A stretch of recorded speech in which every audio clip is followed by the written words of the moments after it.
తెలంగాణ రాష్ట్ర భారత స్వాభిమాన్ ట్రస్ట్ ఆధ్వర్యంలో జరుగుతున్నటువంటి యజ్ఞ చికిత్స శిబిరం రెండవ రోజు శిబిరానికి స్వాగతం అండి. మన అదృష్టం మన మధ్యన యోగ ఋషి పరమ పూజ్య స్వామి రామ్దేవ్ బాబా గారి ఆప్త శిష్యులు పూజ్య శ్రీ యజ్ఞదేవ్జీ మహారాజ్ మనతో ఉన్నారండి. మనం చాలా అదృష్టవంతులం. पूज्य स्वामी जी को पूरा तेलंगाना की ओर से वंस अगेन स्वागत है। हम सब एक साथ हाथ जोड़कर ओंकार के साथ पूज्य स्वामी जी को स्वागत करेंगे। ओ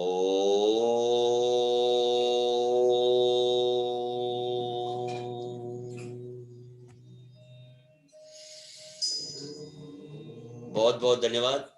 आज एक एक सेकंड बहुत ही खास है। हम बहुत ही लकीएस्ट लोग हैं तेलंगाना के लोग।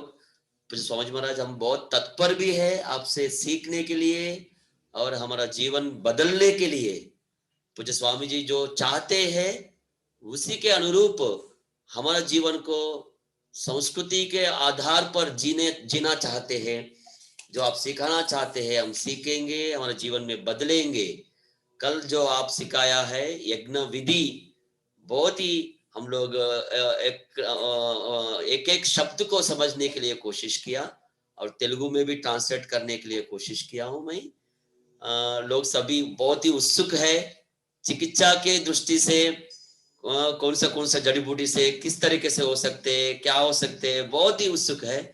हम सीखेंगे और तेलंगाना में एक अभियान के रूप में ये यज्ञ चिकित्सा को हम गांव-गांव जिला हर जिला में ले जाएंगे। आज की जो दूसरे दिन की जो सत्र को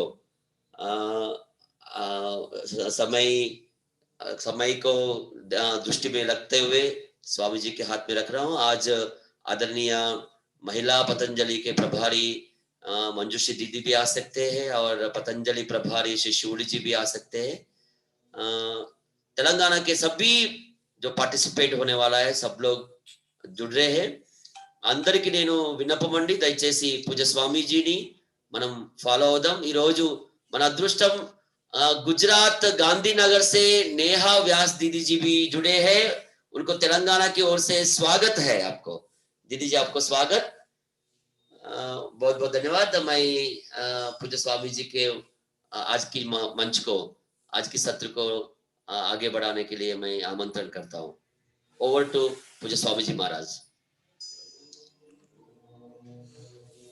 आइए सभी लोग अपने अपने स्थान पर अपने अपने घर पे सीधा बैठते हुए हाथों को ब्रह्मांजलि या ध्यान मुद्रा ज्ञान मुद्रा में रखते हुए सीधा बैठते हुए परम पिता परमात्मा को याद करते हुए उनके प्रति अपनी कृतज्ञता प्रकट करते हुए 3 बार पौन ओंकार का उद्घोष करते हुए आज यज्ञ चिकित्सा एवं प्रशिक्षण कि यह द्वितीय सत्र में हम प्रवेश करेंगे।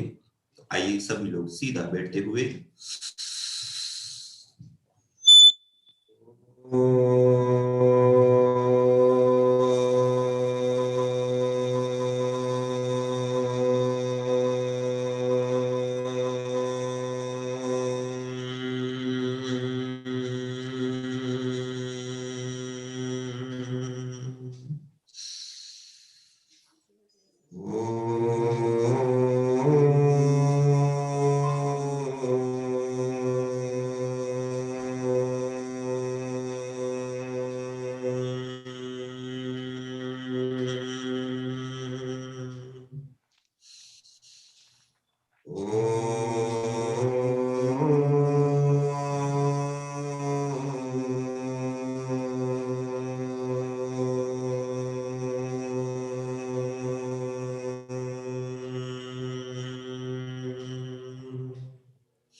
विश्वानि देव सवितर्दुरितानि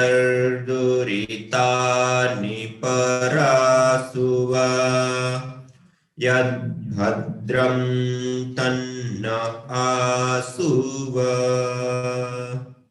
ॐ शान्ति शांति शांति ओम। आप सभी तेलंगाना वासी हमारे योग योद्धा याजिक साधक भाई बहनों को मैं नमन वंदन प्रणाम करता हूं, और विशेष रूप से हमारे आदरणीय श्रीधर राव जी और आदरणीय भाई किशोर भाई जी दोनों ही अथक तप और पुरुषार्थ करते हुए आज इस यज्ञ चिकित्सा और प्रशिक्षण के शिविर को सर्वप्रथम तेलंगाना राज्य में आयोजित करके एक बहुत बड़ा कार्य, और जो परम पूज्य श्रद्धेय स्वामी जी महाराज चाहते हैं, जैसे योग आयुर्वेद को जैसे प्रतिष्ठा मिली और जैसे जन जन में वो प्रसिद्ध हुआ, ऐसे ही यज्ञ हो। और इस कार्य को संपन्न करने के लिए उन्होंने एक बहुत बड़ा कदम और नींव रखने का कार्य इस शिविर के माध्यम से करा है। ये एक हमारे लिए बहुत बड़ी सौभाग्य की बात है। और आज हम यज्ञ भी करेंगे, हवन भी करेंगे, अग्निहोत्र भी करेंगे, और उसके साथ साथ अब हम अगले सत्र में, जैसे कल के सत्र में आप सभी लोगों को यज्ञ की जो क्रियाविधि है कि कैसे सामान होना चाहिए, कौन सी दिशा में बैठना है, जल सिंचन, ये जो छोटी मोटी सारी चीजें थी, कैसे हमें संविधा लगानी है, वो सारी चीजें आपको बताई थी। तो कल जिस प्रकार से हमने संविधा लगाई थी, दीपक आदि की तैयारी की थी, जल पात्र आदि की तैयारी की थी, मैं आशा करता हूं कि आप सब लोग वो तैयारी करके बैठे होंगे, और जिनकी अधूरी ये क्रियाएं हैं तो वो संविधा आदि वेदी में लगा लेंगे व्यवस्थित रूप से, पूरी अपनी तैयारी रखेंगे। आज हम सीधा सीधा यज्ञ करेंगे, उसके संबंधित जो बातें हैं वो आज हम नहीं करेंगे। तो आप सभी लोग तैयारी कर लें। और विशेष रूप से आज हम सब लोगों के साथ आदरणीय बहन नेहा जी हमारे साथ जुड़ी हुई है अहमदाबाद गुजरात से, और यह जो कार्य पतंजलि योगपीठ से निरंतरता के साथ प्रवाहमान है, उसमें एक योद्धा के रूप में विशेष यज्ञ चिकित्सा और प्रशिक्षण के कार्यों को पिछले लंबे समय से वो करते हुए आ रहे हैं। और आज पतंजलि योगपीठ से जिस प्रकार से हमने एक परियोजना बनाई है, यज्ञ एवं योग साधना केंद्र, जहां पर रोगानुसार यज्ञ और रोगानुसार योगाभ्यास की ट्रेनिंग दी जाती है, और सभी प्रकार के रोगानुसार हवन सामग्री, जड़ी बूटियों से लेकर के सारे पात्र आदि जो कीट आदि है वो सारी चीजें हम उपलब्ध कराते हैं। तो पहली बार जो हम केंद्र खोल रहे हैं उसमें अहमदाबाद घाटकोपर में और अहमदाबाद में माता नेहा बहन जी ने विशेष रूप से इस कार्य को प्रारंभ किया है। तो अलग अलग जो 3-4 जगह पर अपने केंद्र चल रहे हैं उसमें आदरणीय बहन जी विशेष रूप से अपनी भूमिका निभा रही हैं। और आज जब से वो यज्ञ के साथ जुड़ी हैं और यज्ञ कर रही हैं, करा रही हैं, और जो उन्होंने स्वयं ने अनुभव किए, अपने परिवार के ऊपर जो यज्ञ चिकित्सा के प्रभाव अनुभव किए, और भी बहुत सारी महत्वपूर्ण तथ्यात्मक और विशेष बातें जो है, जिसके कारण से उन्होंने अपने संपूर्ण जीवन को इस यज्ञ की सेवा में, यज्ञ के कार्य को आगे बढ़ाने में उन्होंने आहुति दी है।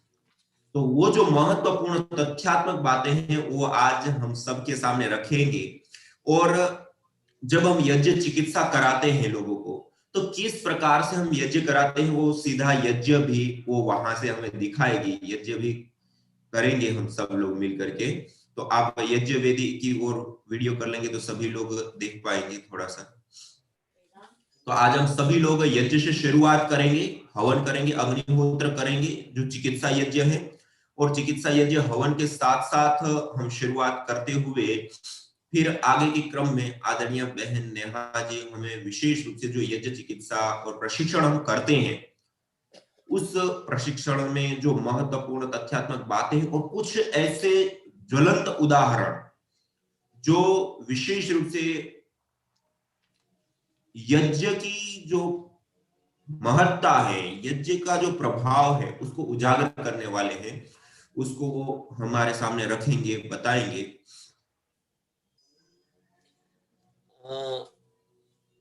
పూజ్య స్వామీజీ మహారాజ్ చాలా స్పష్టంగా మనకు తెలియజేస్తున్నారండి. నిన్న మనము ఆల్రెడీ యజ్ఞ చికిత్సా శిబిరంలో భాగంగా క్రియా విధానం గురించి మనం తెలుసుకున్నాము. మీకు ఆల్రెడీ చిన్న చిన్న విషయాలు అర్థమైంది. ఎటువైపు కూర్చోవాలి, ఏ విధంగా పెట్టుకోవాలి ఆ యజ్ఞ కుండిని, అలాగే అన్ని ఒకవైపు సమిధలు, నెయ్యి, అట్లానే ఆచమన పాత్ర, నీళ్లు అన్ని సిద్ధంగా పెట్టుకున్నాడు. దీపము అవన్నీ సిద్ధంగా పెట్టుకొని మీరు కూర్చోండి. ఈరోజు నేరుగా మనము యజ్ఞం చేద్దాం. దాంతో పాటు ఏదైతే యజ్ఞ చికిత్సకు సంబంధించినటువంటి వివిధ వనస్పతులు, వివిధ అంశాల గురించి మనం తెలుసుకోవడానికి ప్రయత్నం చేద్దాం. ఈరోజు మనతో పాటు అహ్మదాబాద్, గుజరాత్ నుంచి శ్రీ నేహా వ్యాస్ దీది గారు మనతో పాటు జాయిన్ అయ్యారు. అక్క పతంజలి యోగపీఠ్ నుంచి జరిగే అన్ని కార్యక్రమాలలో ఒక యోద్ధ లాగా పాల్గొంటూ అద్భుతంగా ఇందులో తమ సేవలను అందిస్తుంది. ముఖ్యంగా యజ్ఞ చికిత్సకు సంబంధించి ఎలా అయితే రోగానుసారం యోగా మనం నేర్పిస్తూ ఉంటామో, అలాగే రోగానుసారం యజ్ఞ కూడా అక్కడ నుంచి చాలా కార్యక్రమాలు ప్రారంభిస్తున్నాము. ముఖ్యంగా అహ్మదాబాద్ లో మొట్టమొదటిసారిగా ఈ అక్క ఆధ్వర్యంలో అక్కడ 2-3 కేంద్రాలు నడుస్తున్నది. అక్కడ ఫస్ట్ టైం ఈ సెంటర్ ప్రారంభించారు. అక్కడ చాలా చక్కగా అనుభవాలతో, జ్వలంత అనుభవాలు, అయితే నిజంగా జరిగిన అనుభవాలు, యజ్ఞం యొక్క మహత్వతను పెంపొందించే అనుభవాలు ఏవైతే ఉన్నాయో వాటిని షేర్ చేస్తూ ఈరోజు మనకు తెలియజేస్తారండి. మొట్టమొదటి మనం యజ్ఞ ప్రక్రియని ప్రారంభిద్దాం. ఆ తర్వాత మనము ఈ చికిత్సకు సంబంధించిన అంశాల గురించి తెలుసుకుందాం. పూజ్య స్వామి మహారాజ్.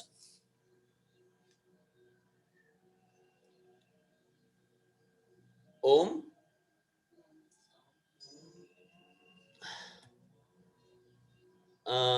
मेरे ख्याल से दीदी स्वामी जी महाराज का फोन कट गया है, आ जाएगा।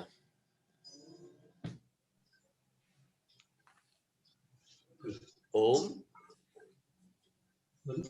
ओम। Line in. Bluetooth connected. Swami ji महाराज आपका अनम्यूट कीजिए। आप है? आ गया स्वामी महाराज। मेरी आवाज आ रही है? आ गया स्वामी महाराज, आ गया। आपका आवाज आ रही है? वो पहले में जिसमें जुड़ा था वो जो डिवाइस वही कट गया। तो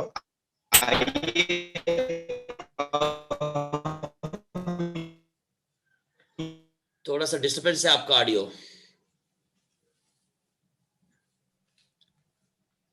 आगे की तरफ है, आगे स्वामी महाराज आपका ऑडियो क्लैरिटी नहीं है। स्वामी जी आपका नेटवर्क में इश्यू लग रहा है, आपका वॉइस क्लियर नहीं है, ब्रेक हो रहा है बीच बीच में। ब्रेक हो रहे, थोड़ा सा ब्रेक हो रहे। मैं जहां पर हूँ वहां पर अभी ऐसे वो नहीं हो पा रहा है। अभी जी देंगे ये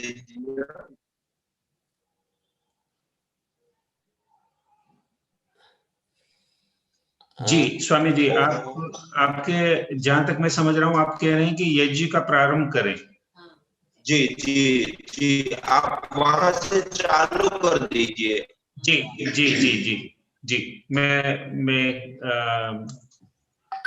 नेहा जी को बोलता हूँ, वो शुरुआत करेंगे। तो आदरणीय नेहा दीदी को तेलंगाना की ओर से स्वागत करते हैं।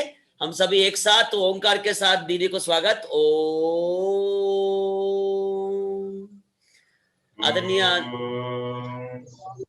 आदरणीय दीदी आज का सत्र आरंभ करें। सब अपने अपने स्थान पे सीधे बैठ जाएंगे, आंखों को कोमलता से बंद कर लेंगे, दोनों हाथ को किसी भी मुद्रा का चयन करके घुटनों पे रख देंगे और लंबी गहरी सांस भरने के बाद 3 बार ओंकार का उच्चारण करेंगे।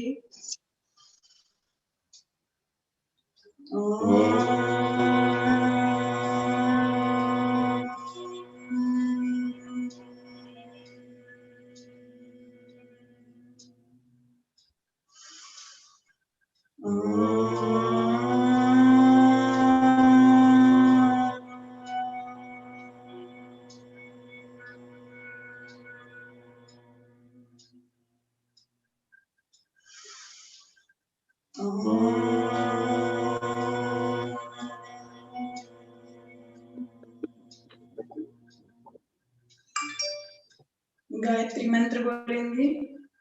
ओम भूर्भुवः स्वः तत्सवितुर्वरेण्यं भर्गो देवस्य धीमहि धियो यो नः प्रचोदयात्। धीरे से आंखों को खोल लीजिए। कल आपको यज्ञ की विधि पूज्य स्वामी यज्ञदेव जी ने बता दी है। आज हम यज्ञ करेंगे। आप सब अपने अपने घर में जैसे यहाँ से विधि चलती जाएगी ऐसे सब करते जाएंगे। तो पहले अपनी राइट हैंड की हथेली में, दाएं हाथ की हथेली में 1 चम्मच जल लेना है और मंत्रोच्चारण के पश्चात जल का आचमन करना है।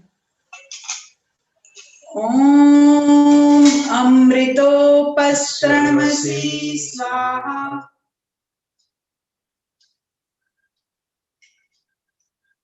एक बार फिर से जल ले लेंगे। ओम अमृतापिधानमसि स्वाहा। और एक बार हमें 3 बार आचमन करना है।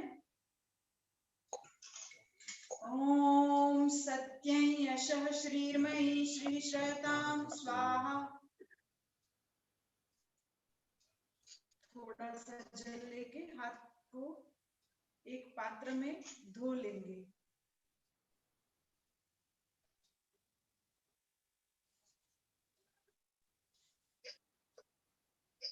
अब हमें हमारी लेफ्ट हैंड की हथेली में, बाएं हाथ की हथेली में जल को रोक के रखना है और राइट हैंड की बीच की 2 उंगलियों से अलग अलग अंग को स्पर्श करना है। तो बीच की 2 उंगलियों को जल में डुबोएंगे और पहले मुख पे स्पर्श करेंगे। ओम वाम्यसेस्तु। नासिका पे स्पर्श करेंगे। ओम नसोर में प्राणोस्तु। पहले राइट साइड फिर लेफ्ट साइड। हर एक अंग को पहले दाईं तरफ और फिर बाईं तरफ स्पर्श करना है। आंखों पे ओम अक्षणोर में चक्षुरस्तु। कान पे ओम कर्णयोर में श्रोत्रमस्तु। भुजाओं पे ओम बाहोर में बलमस्तु। जंघाओं पे ओम ऊर्वोर्मोजोस्तु। मंत्रोच्चारण के बाद पूरे शरीर पे छिड़क देंगे। ओम अरिष्टानि मेंगानि तनुस्तन्वा में सहसंतु।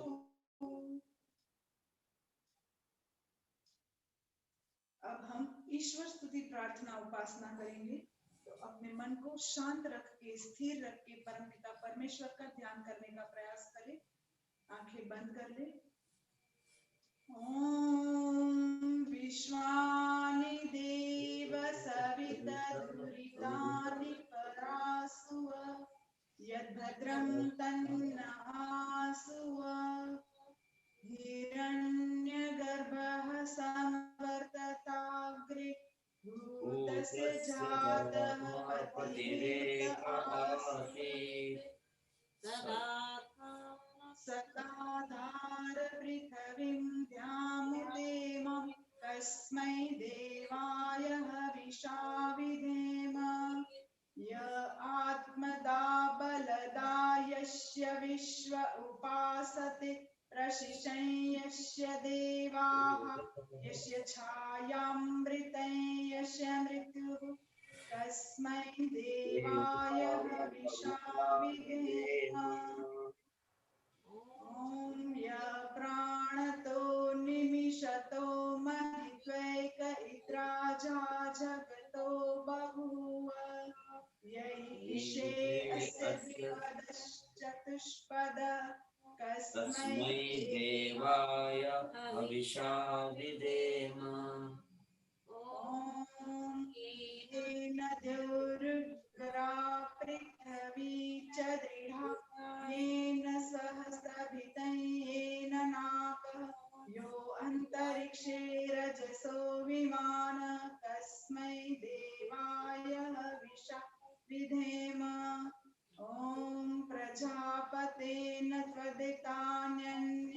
विश्वजातानि परिता बभूव यत्कमास्ते जुहुमस्तन्न अस्तु वयं स्याम पतयोरयीणाम् ॐ सनोर्बन्धु जनिता सविधाता धामानि वेद भुवनानि विश्वा यत्र देवा अमृतमानशानास्त्रिति धामन्न धैर्ययन्त अग्नेन सुपथाराये अस्मान् विश्वानि देव वयुनानि विद्वान् युयोध्यस्मजुहुराणमेन भुविष्ठान्ते नम उक्तिं विधेम।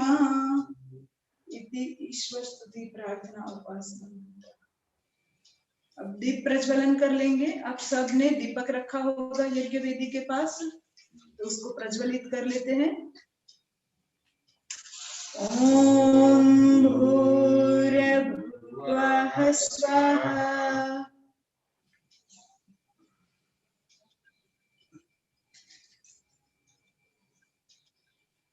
श्रुवा, घी का जो चम्मच है उसे श्रुवा कहते हैं, उसमें थोड़ा सा कपूर लेके उसको प्रज्वलित करके मंत्रोच्चारण के बाद उसे हम यज्ञ वेदी में स्थापित करेंगे।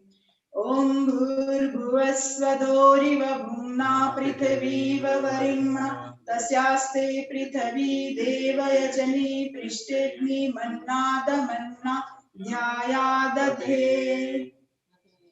దయచేసి కర్పూరం తోటి దీపం వెలిగించి అగ్నిని ప్రజ్వలింపజేయాలండి అందరూ। చక్కగా కొద్దిగా నెయ్యి వేద్దాం।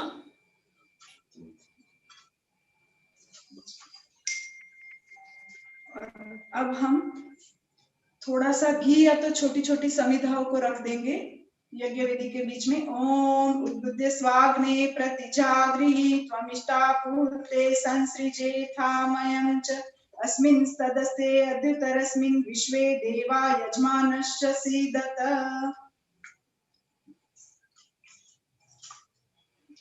నిన్న పూజ స్వామీజీ చూయించినట్టుగా చక్కగా పేర్చండి। చక్కగా పేర్చి చక్కగా కొద్దిగా నెయ్యి వేసి సిద్ధంగా ఉంచండి। 3 సమిధలు సిద్ధంగా ఉంచండి।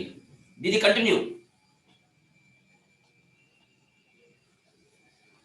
కంటిన్యూ ఓం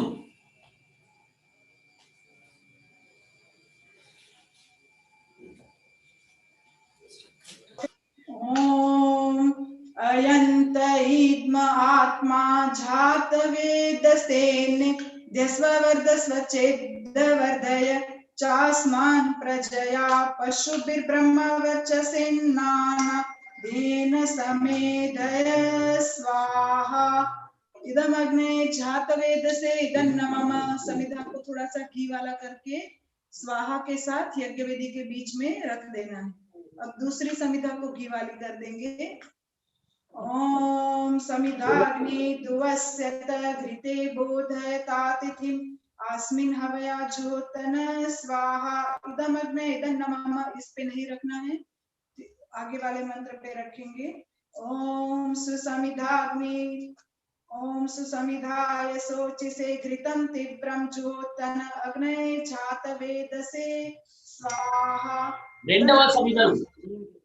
जी, एक समिधा को यज्ञ वेदी के बीच में रख दीजिए। दमग्ने जात वेदसे दन्नमम।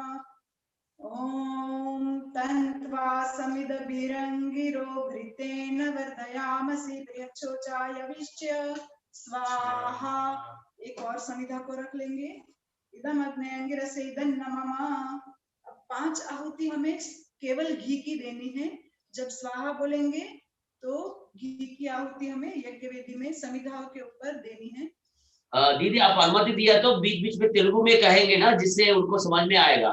जी जी, बहुत ही अच्छा। సో అందరూ దయచేసి ఇప్పుడు మనం 3 సమిధలలో మంత్రోచ్చరణతో ఒక్కొక్క సమిధని మనం అందులో పెట్టాము। ఇప్పుడు 5 ఆహుతులు ఆవు నెయ్యితో ఆహుతులు ఇద్దాం। అక్క ఎలా అయితే మంత్రం చెప్తుందో మంత్రం చెప్పిన తర్వాత 5 ఆహుతులు ఆవు నెయ్యితో ఇవ్వాలి। దీని కంటిన్యూ।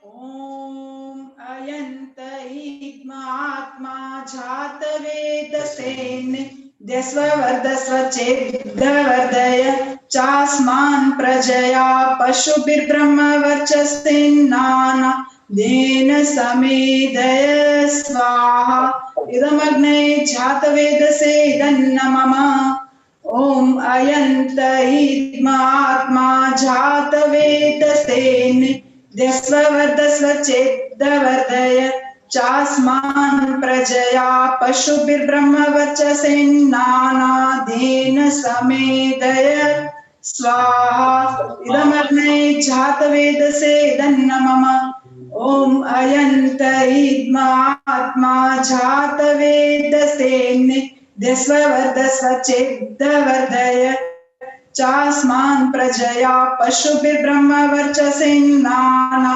देन समेदय स्वाहा इदमग्ने जातवेदसे इदन्न मम ओम अयंत इद्मात्मा जातवेदसेन् दस्ववर्धस्व चेद्दवर्धय चास्मान् प्रजया पशुभिर्ब्रह्मवर्चसेन्नाना देन समेदय स्वाहा इदमग्ने जातवेदसे इदन्न मम ओम अयंत इद्मात्मा जातवेदसेन् दस्ववर्धस्व चेद्दवर्धय चास्मान् प्रजया पशुभिर्ब्रह्मवर्चसेन्नाना देन समेदय स्वाहा इदमग्ने जातवेदसे इदन्न मम।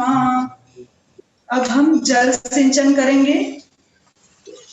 यज्ञ वेदी के पूर्व दिशा में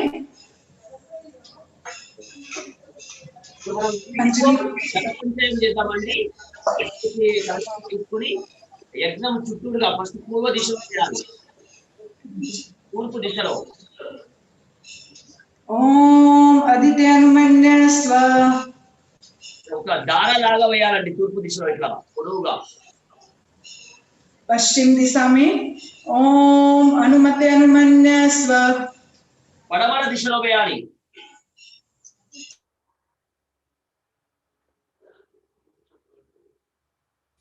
తూర్పు దిశలో పడమర దిశలో తదనంతరం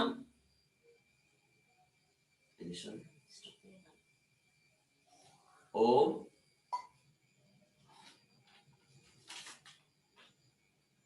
यज्ञं प्रसुव यज्ञपतिं भगाय दिव्यो गन्धर्वकेतको केतं नः पुनातु वाचस्पतिर्वाचं नः स्वदतु।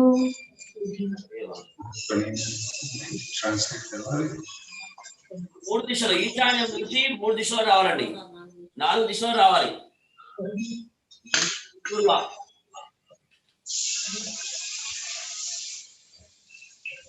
और कलश को हम दीपक के पास में रख देंगे। దీపం ఈశాన్య దిశలో పెట్టాలి దీపం పక్కకే కలశం కూడా పెట్టాలి 4 आहुति हम घृत की ओर दे देंगे।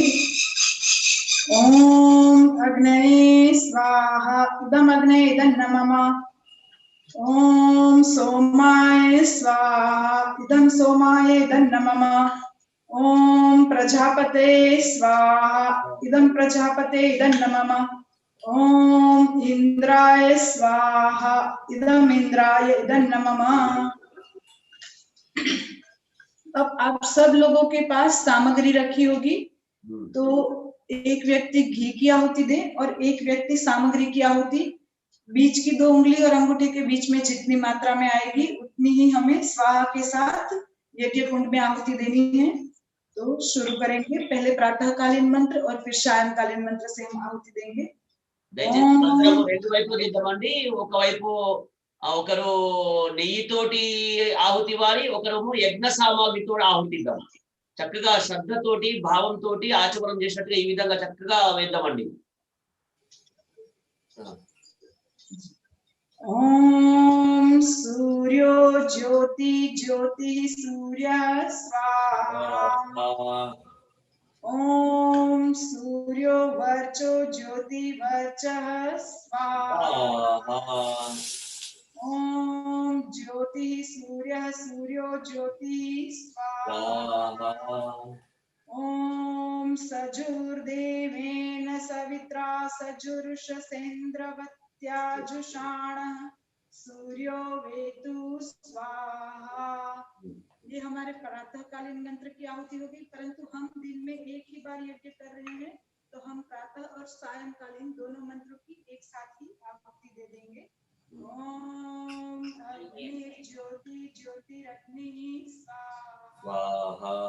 ओम अग्नि वर्चो ज्योति वर्चः स्वाहा।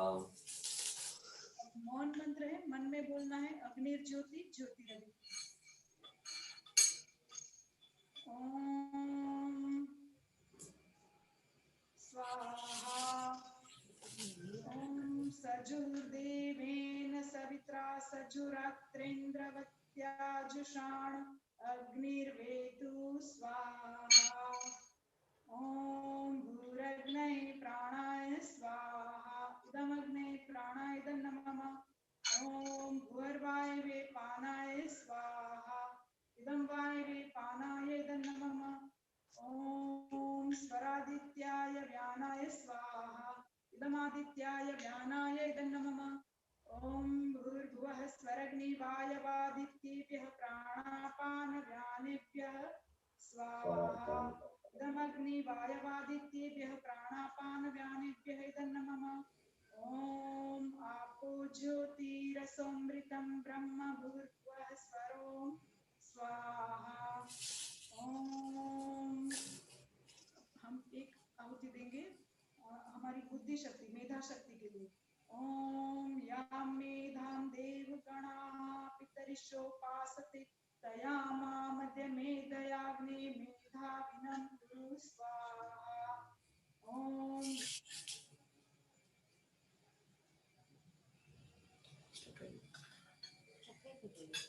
ओम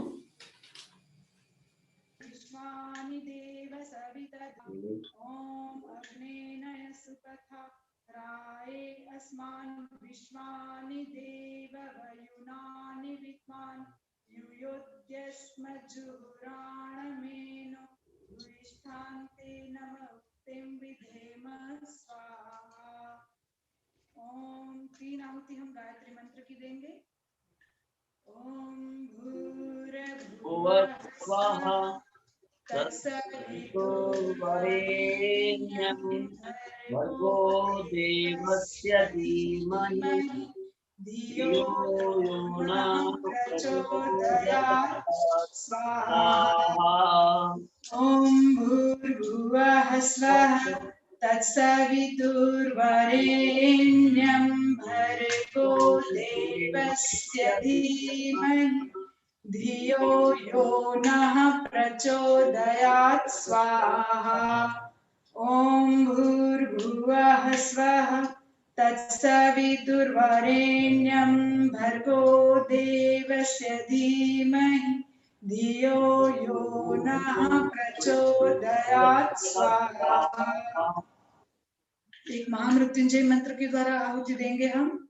ओम त्र्यंबकं यजामहे सुगंधिं पुष्टिवर्धनम्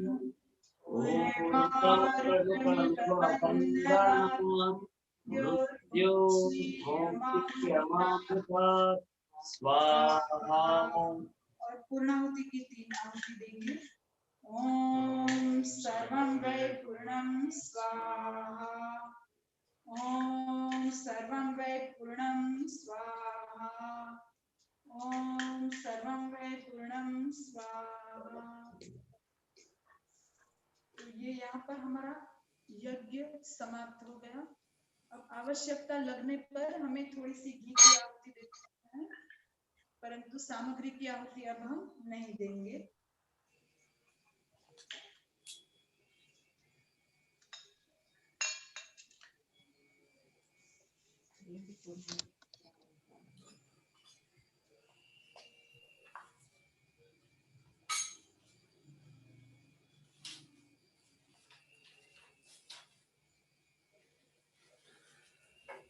दीदी आपका आवाज कट हो गई दीदी। जी जी भाई, मैं थोड़ा सा ये पोजीशन चेंज करके वापस जुड़ती हूँ।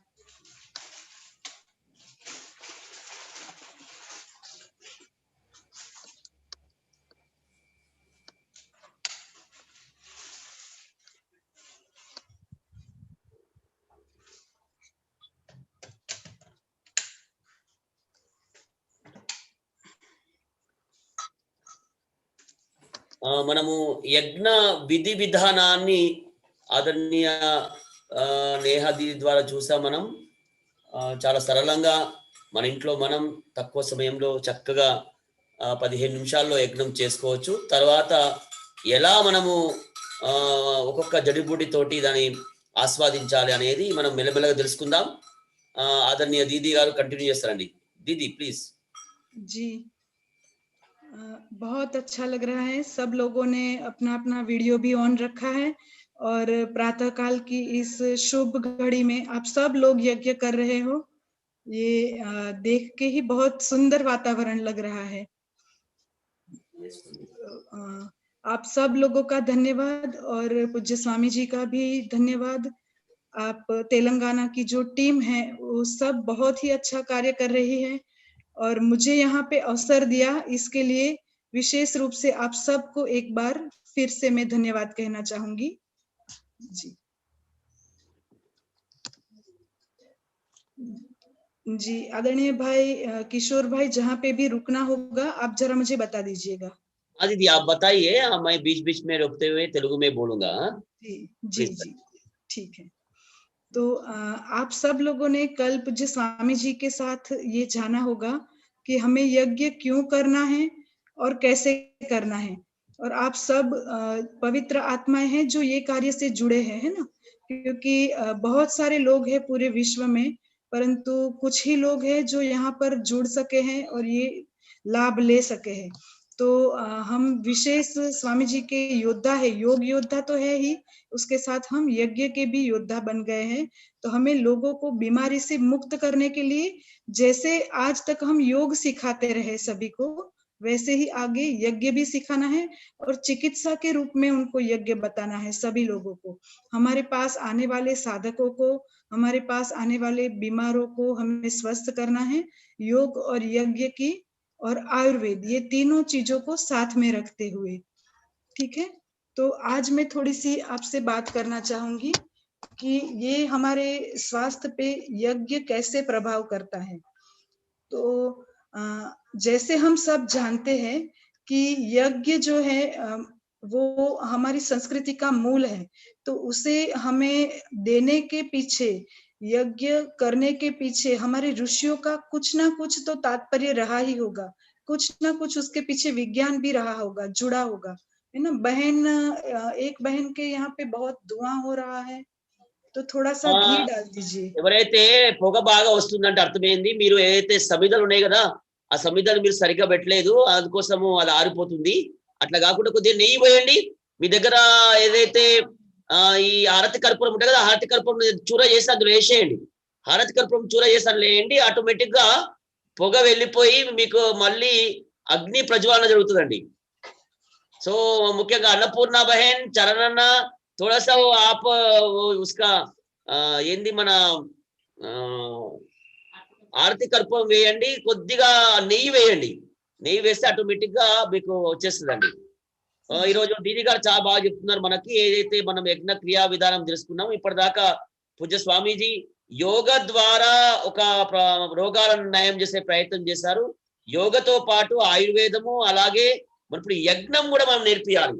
యజ్ఞం మన దగ్గరకు వచ్చే వాళ్ళకి యజ్ఞం ద్వారా కూడా రోగం నయం చేసే విధంగా ఇప్పుడు యజ్ఞం యొక్క యోద్ధలం కావాలి అని దీది గారు చెప్తున్నారు. దీది ప్లీజ్ కంటిన్యూ. जी, तो हम यज्ञ के द्वारा रोग को कैसे ठीक कर सकते हैं और यज्ञ के द्वारा स्वास्थ्य को कैसे प्राप्त कर सकते हैं, उसको समझने के लिए हम पहले प्रयास करेंगे कि हमारा जीवन है उसका मुख्य जो जीवनीय शक्ति है, एनर्जी का स्रोत है, हम जिंदा रह सके उसके लिए हम क्या लेते हैं, आहार लेते हैं, है ना। तो आहार, आपको वॉइस स्टक हो गया दीदी, वॉइस स्टक हो गया।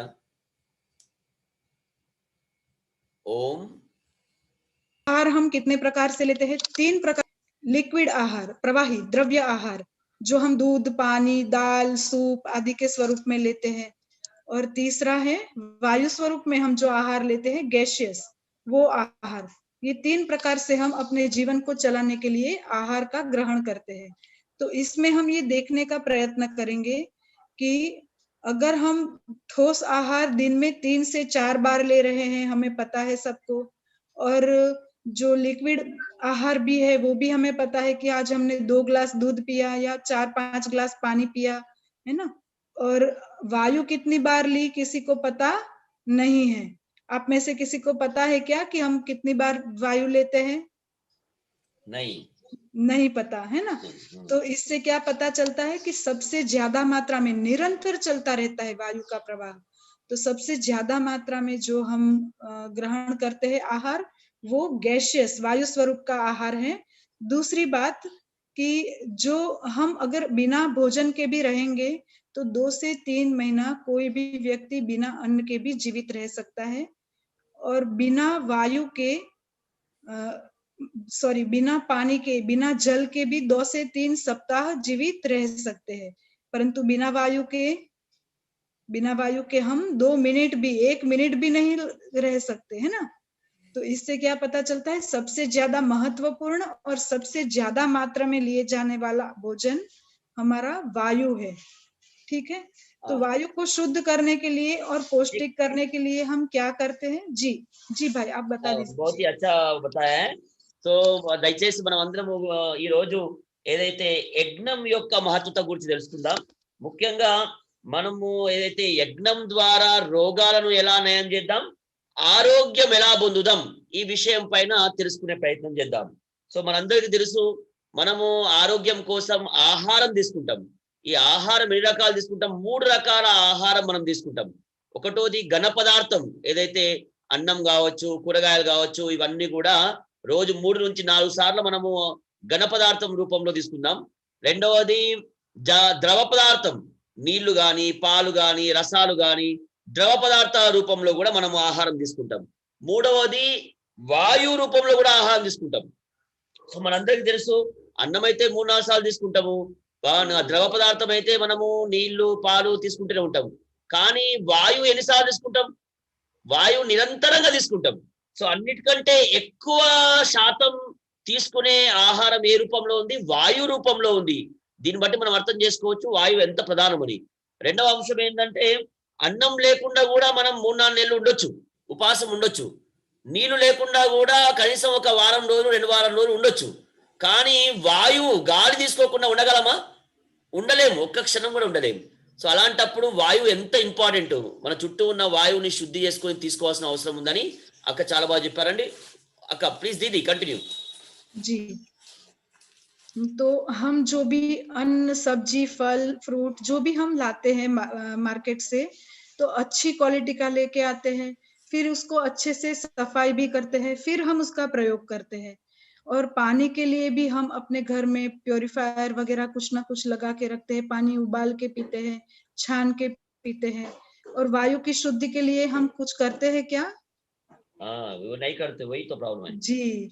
तो वायु को शुद्ध करने के लिए और शुद्धि के साथ साथ उसको ज्यादा पौष्टिक, उसके न्यूट्रिशन वैल्यू को बढ़ाने के लिए हमें अग्निहोत्र करना चाहिए। क्योंकि जब हम अग्निहोत्र यज्ञ करते हैं तो यज्ञ में हम जो जड़ी बूटियों की आहुति देते हैं वो गैसियस फॉर्म में कन्वर्ट हो जाती है। जो हम घी, गाय के घृत का प्रयोग करते हैं वो भी वायु स्वरूप में आ जाता है और हमारे श्वसन के द्वारा हमारे शरीर में जाता है और हमें उसका पूरा लाभ मिलता है। इसको समझने के लिए मैं छोटा सा और एग्जांपल दूंगी कि हम अगर अपने संतान को या अपने परिवार में किसी को घी खिला रहे हैं, है ना, किसी की सेहत कम है और उसको हम अच्छे से अच्छा भोजन दे रहे हैं, फिर भी कई बच्चे होते हैं ना जिनकी सेहत ही नहीं बन पाती। कई माता पिता ऐसे आते हैं कि बच्चे को बहुत सारा अच्छा भोजन देते हैं पर फिर भी वो उसके शरीर में लगता ही नहीं है। तो वो क्या होता है, जब हम भोजन खाते हैं ना तो हमारे स्टमक में जाता है भोजन, यकृत में, वहां से उसका पाचन होके उसका रस बनता है और वो रस को फिर इंटेस्टाइन में, आंतों में उसका अवशोषण होता है। अगर आपका शरीर कमजोर है और उसका वो रस का अवशोषण नहीं कर पाया तो वो मल के द्वारा ऐसे ही निकल जाता है, उसका कोई भी लाभ हमें शरीर में नहीं मिलता है। और जब हम वायु अग्नि में कोई भी चीज डालते हैं तो अग्नि उसे सूक्ष्म फॉर्म में, वायु फॉर्म में उसको कन्वर्ट कर देती है और वो हमारी श्वास के द्वारा, हमारी ब्रीदिंग के द्वारा हमारे फेफड़ों में जाते हैं। फेफड़ों में छोटे छोटे बलून जैसे जैसे अंगूर के गुच्छे होते हैं, ऐसे स्ट्रक्चर होते हैं जिसे एल्वियोलाई कहते हैं, और उसके आसपास में बहुत बारीक हमारी नस नाड़ियां होती है बाल के जैसी, जिसे कैपिलरीज कहते हैं। तो हमारी जो भी सांस के द्वारा हवा अंदर जाती है वो तुरंत ही रक्त में मिल जाती है। तो उसका पाचन का जो स्टेज था, पाचन से रस बनना और फिर रक्त बनना, तो वो पूरा स्टेज बच गया, वो तुरंत ही रक्त में घुल गई। सारी औषधि जो आपने श्वास के द्वारा ग्रहण की वो तुरंत ही आपके रक्त में घुल गई। जो भी आपने पौष्टिक चीजें श्वास में ग्रहण की, जो भी घृत आदि चीजें श्वास में ग्रहण की, वो तुरंत ही रक्त में मिश्रित हो जाती है। जी भाई। సో అక్క చాలా బాగా చెప్పారండి. మనం ఏదైతే అన్నం గాని కూరగాయలు గాని మనం తెచ్చుకుంటున్నామో మనం ఏం ఆలోచిస్తాము, ఇవన్నీ కూడా చాలా క్వాలిటేటివ్ గా ఉండాలని ఆలోచిస్తాము. తెచ్చుకొని శుద్ధి చేసి చాలా అద్భుతంగా క్వాలిటీది మనము వాడుకునే ప్రయత్నం చేస్తాము. అట్లనే నీళ్లు కూడా శుద్ధి చేస్తాం మంచిగా. ఇవాళ రేపు మినరల్ వాటర్ అవన్నీ వచ్చేసినాయి, శుద్ధి చేసి మరి తీసుకుంటాం. మరి మనం ఆహార రూపంలో తీసుకునే వాయువుని శుద్ధి చేస్తున్నామా? అది ఎక్కువ తీసుకుంటున్నాం, శుద్ధి చేస్తలేము. సో వాయువుని శుద్ధి చేయాలి, దాన్ని పౌష్టికంగా మార్చాలి. సో అలాంటి వాయువుని తీసుకోవాలి. దానికోసం అగ్నిహోత్రం మించింది లేదని చాలా చక్కగా అక్క మనకు చెప్పిందండి. ఎప్పుడైతే మనం ఆవు నెయ్యితో ఏదైతే చేస్తామో అది చక్కగా వాయు రూపంలో వెళ్ళి మన శ్వాస లోపటి నుంచి వెళ్ళి అద్భుతమైన ఆరోగ్యాన్ని ప్రదానం చేస్తుంది. ఒక ఉదాహరణ చూద్దాం. జనరల్ గా మనం ఒక పిల్లోనికి మన ఇంట్లో మనం ఒక కంప్లైంట్లు వింటాం, వారికి బాగా మంచి ఆవు నెయ్యితో భోజనం చేపిస్తాము, మంచి మంచి పౌష్టికమైన ఆహారం ఇస్తాము, కానీ వారికి ఇంకదు. వాడికి ఎంత పెట్టినా మళ్ళీ శరీరంకి ఇంకదు, వాడు అట్లనే ఎప్పటి లెక్కనే ఎలక పిల్ల లెక్కనే ఉంటాడు. సో దీనికి కారణం ఏంది? ఏదైతే తింటున్నాడో తిన్నది మనము స్టమక్ లో వెళ్ళి అది ఏమైతుంది, ముఖ్యంగా ఇంటెస్టైన్ లో అరిగి అది రస రూపంలోకి మారి రసం నుంచి రక్త రూపంలోకి మారాలి. కానీ ఎప్పుడైతే అది ఇంకదో అదేమైపోతుంది, మల రూపంలో బయటకు వచ్చేస్తుంది. సో అదే మనము ఇప్పుడు ఏదైతే అగ్నిహోత్రంలో మనము ఆవు నెయ్యితోటి లేదా పౌష్టికమైన వనస్పతులు ఉపయోగించి మనం ఎప్పుడైతే చేస్తామో అదేమైతుంది, డైరెక్ట్ మనకి మన శ్వాస ద్వారా నేరుగా రక్తంలోకి వెళ్ళిపోతుంది. సో ఏదైతే ప్రాసెస్ జరగాలో, డైజెషన్ సిస్టమ్ ఏదైతే ఉందో అది తిన్న తర్వాత అరిగి రసము రక్తము ఇట్లా మారాలో మనకు అంత ప్రాసెస్ అవసరం లేకుండా డైరెక్ట్ రక్తంలోకి మార్చే అద్భుతమైన ప్రక్రియ అయితే ఉందో అది అగ్నిహోత్రము. అందుకోసమే ఆవు నెయ్యితోటి పౌష్టికమైన వనస్పతులతోటి చేయడం వల్ల అద్భుతమైన లాభము డైరెక్ట్ మనము రక్త రూపంలో మారుతుందని చెప్పిందండి దీది. जी, तो जैसे आप लोगों में से कई लोगों के मन में ऐसा भी सवाल उठ रहा होगा कि इसका क्या प्रमाण है कि ये जड़ी बूटी वायु के द्वारा हमारे शरीर में जा रही है ना? तो जो लोग अभी अग्निहोत्र कर रहे हैं ना, इसमें से किसी को प्रयोग करना हो तो थोड़ी सी मिर्ची डाल के देख लो, फिर आपको तुरंत पता चल जाएगा।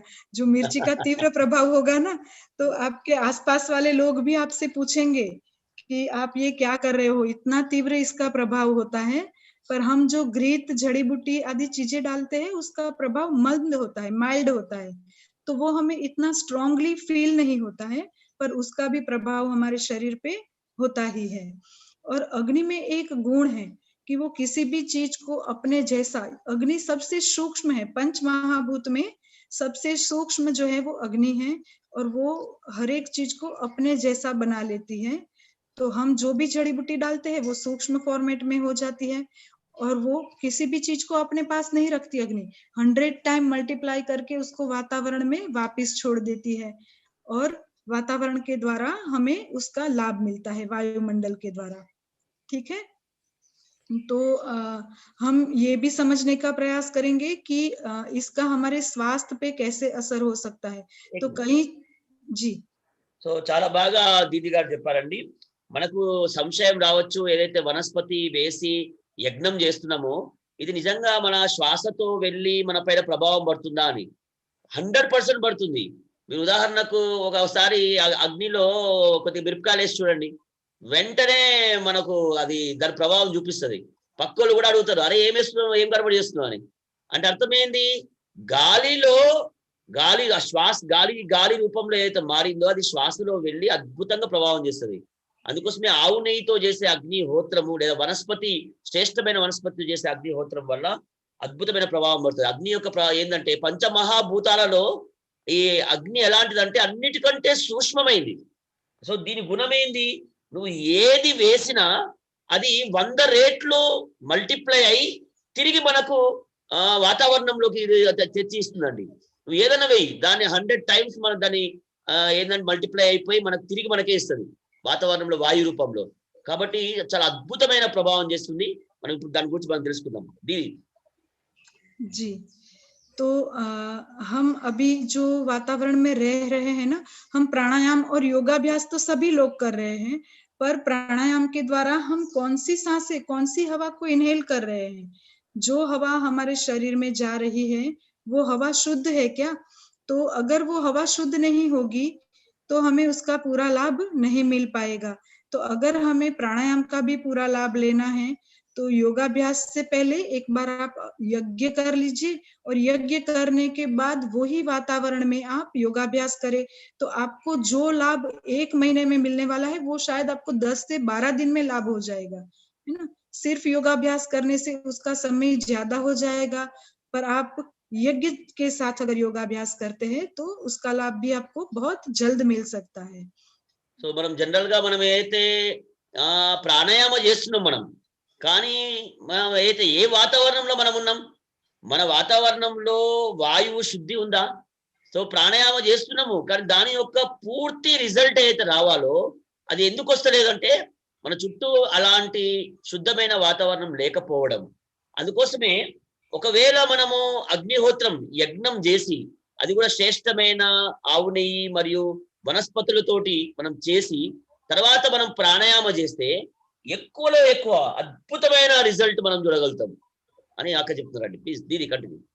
जी, तो विज्ञान का एक नियम है कि किसी भी पदार्थ का सर्वथा अभाव नहीं होता, कोई भी पदार्थ कभी नष्ट नहीं होता, उसका स्वरूप बदल जाता है ना। जैसे हम पानी को ठंडा करते हैं, रेफ्रिजरेटर में रख देते हैं तो वो बर्फ बन जाता है, और उसको गर्म कर देते हैं तो वो बाष्प बन जाता है ना, वायु के स्वरूप में आ जाता है।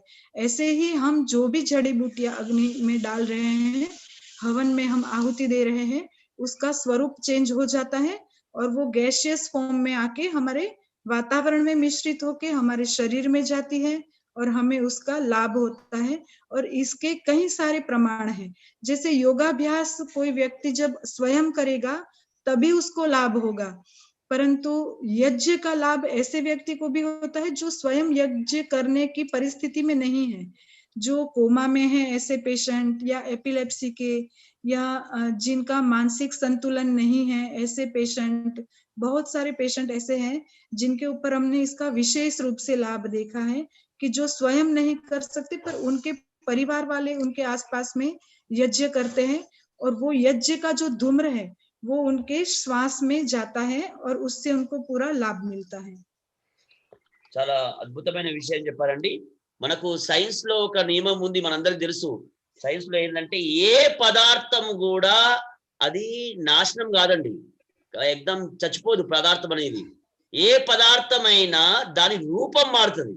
ఉదాహరణకు మనం నీళ్లునే అనుకోండి, నీళ్లు అది ఘన పదార్థం అయితేనేమో ఐస్ లాగా మారిపోతుంది, కొద్ది వేడి చేసామనుకోండి బాష్ప రూపంలో వాయువుగా మారిపోతుంది. ఇది మనకు తెలుసు. అలాగే మనం ఏదైతే ప్రయోగం చేస్తున్నామో దాని రూపం మారి అది వాయు రూపంలో మనకు అద్భుతమైనటువంటి రిజల్ట్ ఇస్తుంది. ఏదైతే మనము ఏదైతే వనస్పతిని ఉపయోగించి మనం చేస్తున్నామో దాని స్వరూపం మారుతుంది, ఇక్కడ చచ్చిపోతలేదు. దానిలో ఉన్న అద్భుతమైన ఔషధ గుణాలు మనలో వెళ్ళి మనకు అద్భుతమైన రిజల్ట్ ఇస్తుంది. ఇప్పుడు యోగా చేసినప్పుడు ఏమవుతుందంటే ఓన్లీ ఒకరే చేస్తే, ఎవరు చేస్తే వాళ్ళకే లాభం. యోగా నువ్వు చేస్తే నాకు రాదు, నేను చేస్తే నీకు రాదు, ఎవరికి వాళ్ళదే. అదే యజ్ఞం చేస్తే ఇప్పుడు పెద్ద పెద్ద వాళ్ళు కొద్దిగా పెరాలసిస్ రావచ్చు, లేకపోతే ఎపిలెప్సీ ఉండొచ్చు, రకరకాల సమస్యలు వాళ్ళు చేయలేకపోతారు, కోమాలో ఉన్న వాళ్ళు చేయలేకపోతారు. చేయలేక ఉన్న ఎవరైనా వేరే వాళ్ళు యజ్ఞం చేసినా ఆ వాతావరణం నుంచి అది తీసుకోవడం ద్వారా వాళ్ళ మీద కూడా ప్రభావం పడుతుంది. సో వాళ్ళు చేయకుండా వాళ్ళ మీద ప్రభావం పడుతుంది. అద్భుతమైంది ఈ యజ్ఞం అని అక్కడ చెప్తుంది దీది. जी, तो इसका लाभ मैंने स्वयं अपने लिए भी लिया है कि मुझे यूट्रस के ऊपर फाइब्रोड था, तो फाइब्रोड की परिस्थिति में मुझे बहुत सारी और भी परेशानियां हो रही थी, और मैंने ये पूरा प्रमाण के साथ उसके रिपोर्ट्स के साथ भी स्वामी जी महाराज के पास भी प्रस्तुत किया था कि जब मैंने अग्निहोत्र किया, यज्ञ किया, और यज्ञ में मैंने जो ओवर ब्लीडिंग हो रहा था मुझे बहुत सारा, तो शीशम के पत्तों को यज्ञ के अंगारों पर रख के उसकी धूम्र चिकित्सा, आयुर्वेद का एक पूरा पार्ट है धूम्र चिकित्सा, तो उसमें मैंने प्राणायाम किया वो धुएं में, तो मुझे कुछ ही समय में जो ओवर ब्लीडिंग हो रही थी वो कंट्रोल हो गई।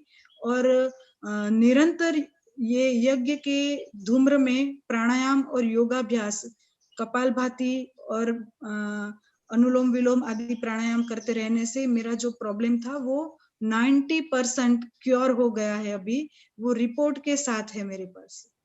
అద్భుతమైన बहुत अच्छा समझाया दीदी గా దీది స్వయంగా తన అనుభవాన్ని చెప్తుంది ఎంత అద్భుతమైన ప్రభావం ఉంటది నేను కూడా నాకు కూడా చాలా సమస్య ఉండే ముఖ్యంగా ఈ మహిళల సమస్య ఏతుందో ఫైబ్రాయిడ్స్ ప్రాబ్లం ఉండే తర్వాత హై బ్లీడింగ్ అవుతుండే సో స్వామీజీ మనకు సంధాయించిన తర్వాత మేమైతే చేస్తున్నాము యజ్ఞంలో అద్భుతమైన రిజల్ట్ వచ్చింది మీకు తెలుసు సీసం పత్త గురించి మా ప్రవీణ కూడా వాడిందండి సీసం పత్త ఏదైతుందో ఆ సీసం ఆకులు అంటారు అద్భుతమైన ఆకండి అది ఆ రసం తీసుకోగానే ఇమ్మీడియట్లీ ఎంతటి ఇది ఉన్నా కానీ కంట్రోల్ అవుతుంది సో దీని ఏం చేసింది ఆ సీసం పత్త ఆరబెట్టి దాన్ని యజ్ఞం యొక్క చేసిన తర్వాత నిప్పుల పైన వేసింది వేసిన తర్వాత ఆ పొగ అయితే వచ్చిందో అప్పుడు ప్రాణాయామ చేసింది ఆ ప్రాణాయామతోటి ఇమ్మీడియట్లీ మంచి రిజల్ట్ కనిపించిందండి ఇప్పుడు ఏదైతే రెగ్యులర్ గా చేస్తుందో ఈ విధంగా దాని రిజల్ట్ 90% పోయింది ఇది నేను రిపోర్ట్స్ తో పాటు స్వామీజీ కూడా పెట్టానని చెప్పి చాలా అద్భుతంగా చెప్పింది so therapeutic point of view 100% solution कनिपिंचिंది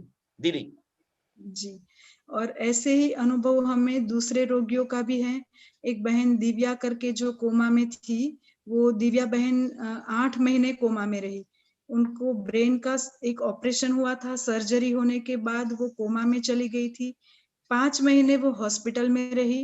उसके बाद उनको डॉक्टरों ने बोल दिया, 5 महीने में उन्होंने 2-3 अलग अलग हॉस्पिटलों में रखा दिव्या जी को, और फिर डॉक्टरों ने उनको बोल दिया कि अब आप इनको घर पे लेके जाइए। जीवन में कभी भी उनकी मेमोरी, उनकी याददाश्त वापस नहीं आएगी। अगर वो कोमा से बाहर भी आएगी तो वो कभी बोल नहीं पाएगी, कुछ देख नहीं पाएगी, अपने आप वो चल नहीं पाएगी, कुछ भी नहीं कर पाएगी।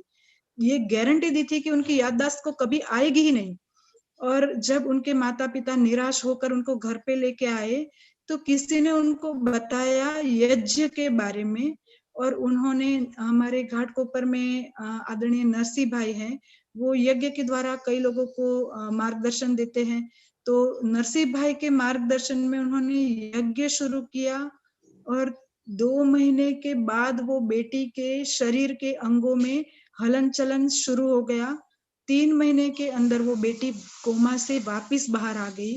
8 महीने में वो बेटी वापस आई, और जब वो हॉस्पिटल में गई उसके पहले उसके नाक में नली लगी हुई थी भोजन के लिए, उसके गले में मशीन लगी हुई थी ऑक्सीजन के लिए, उसके मलमूत्र विसर्जन के लिए भी नलियां लगी हुई थी।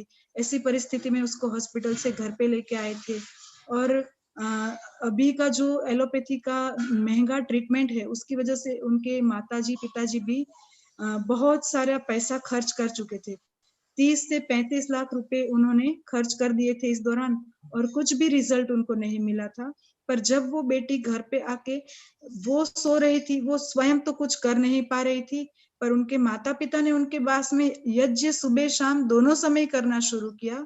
उसका वो बेटी को इतना लाभ हुआ कि वो कोमा से वापस आ गई। और जब वो हॉस्पिटल में गए उनका गले का मशीन निकालने के लिए, तो डॉक्टर मुंह में उंगली डाल के देख रहा है कि ये चमत्कार कैसे हो गया। डॉक्टर एकदम सरप्राइज हो गए हैं। సో చాలా అద్భుతమైన అనుభవం చెప్పిందండి నేహ అని దివ్య అనే ఒక బహన్ ఉందండి. దివ్య అనే బహన్ నియర్లీ 8 నెలలు కోమాలో ఉందండి.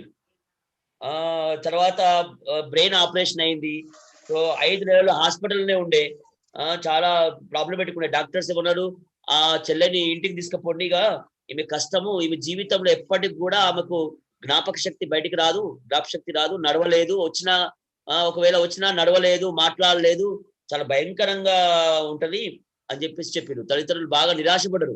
కానీ ఇంటికి వచ్చిన తర్వాత ఎట్లా వచ్చిందంటే అన్ని పైపులతోటే, గాలి తీసుకోవాలన్నా పైపే, తర్వాత మోషన్ పోవాలన్నా మన పైపే, భోజనం పెట్టాలన్నా పైపే, అన్ని పైపులతోటే నడుస్తుండే. సో అట్లాంటిది ఎవరితోటో విన్నర్ వీళ్ళు వాళ్ళ తల్లిదండ్రులు, యజ్ఞం తోటి అద్భుతమైన ప్రభావం పట్టురని. సో అక్కడ ఒక నర్సీబాయ్ అని అన్న ఉన్నారు, వారి మార్గదర్శనంలో వాళ్ళ ఇంట్లో, ఆమె అయితే చేయలేకపోతుంది కదా, యజ్ఞం చేయలేకపోతుంది, కానీ వాళ్ళ ఇంట్లో తల్లిదండ్రులు రోజు యజ్ఞం చేయడం ప్రారంభించారు. సో దాని ఫలితం ఎలా అంటే 2 నెలల్లో ఆమె కదలికలు స్టార్ట్ అయింది, 3 నెలల్లో ఆమె కోమా నుంచి బయటకు వచ్చింది, 5 నెలల్లో అద్భుతమైన రిజల్ట్ మనము ఆమెలో చూస్తున్నామండి. సో డాక్టర్ కూడా ఆశ్చర్యపోయాడు, డాక్టర్ నోట్లో వేసారు, ఏం చమత్కారం అయిందని చూస్తున్నాడు. సో అగ్నిహోత్రం తోటి అద్భుతమైన రిజల్ట్ వస్తుంది, చాలా అద్భుతంగా చెప్పిందండి. बहुत बहुत धन्यवाद दीदी, कंटिन्यू जी।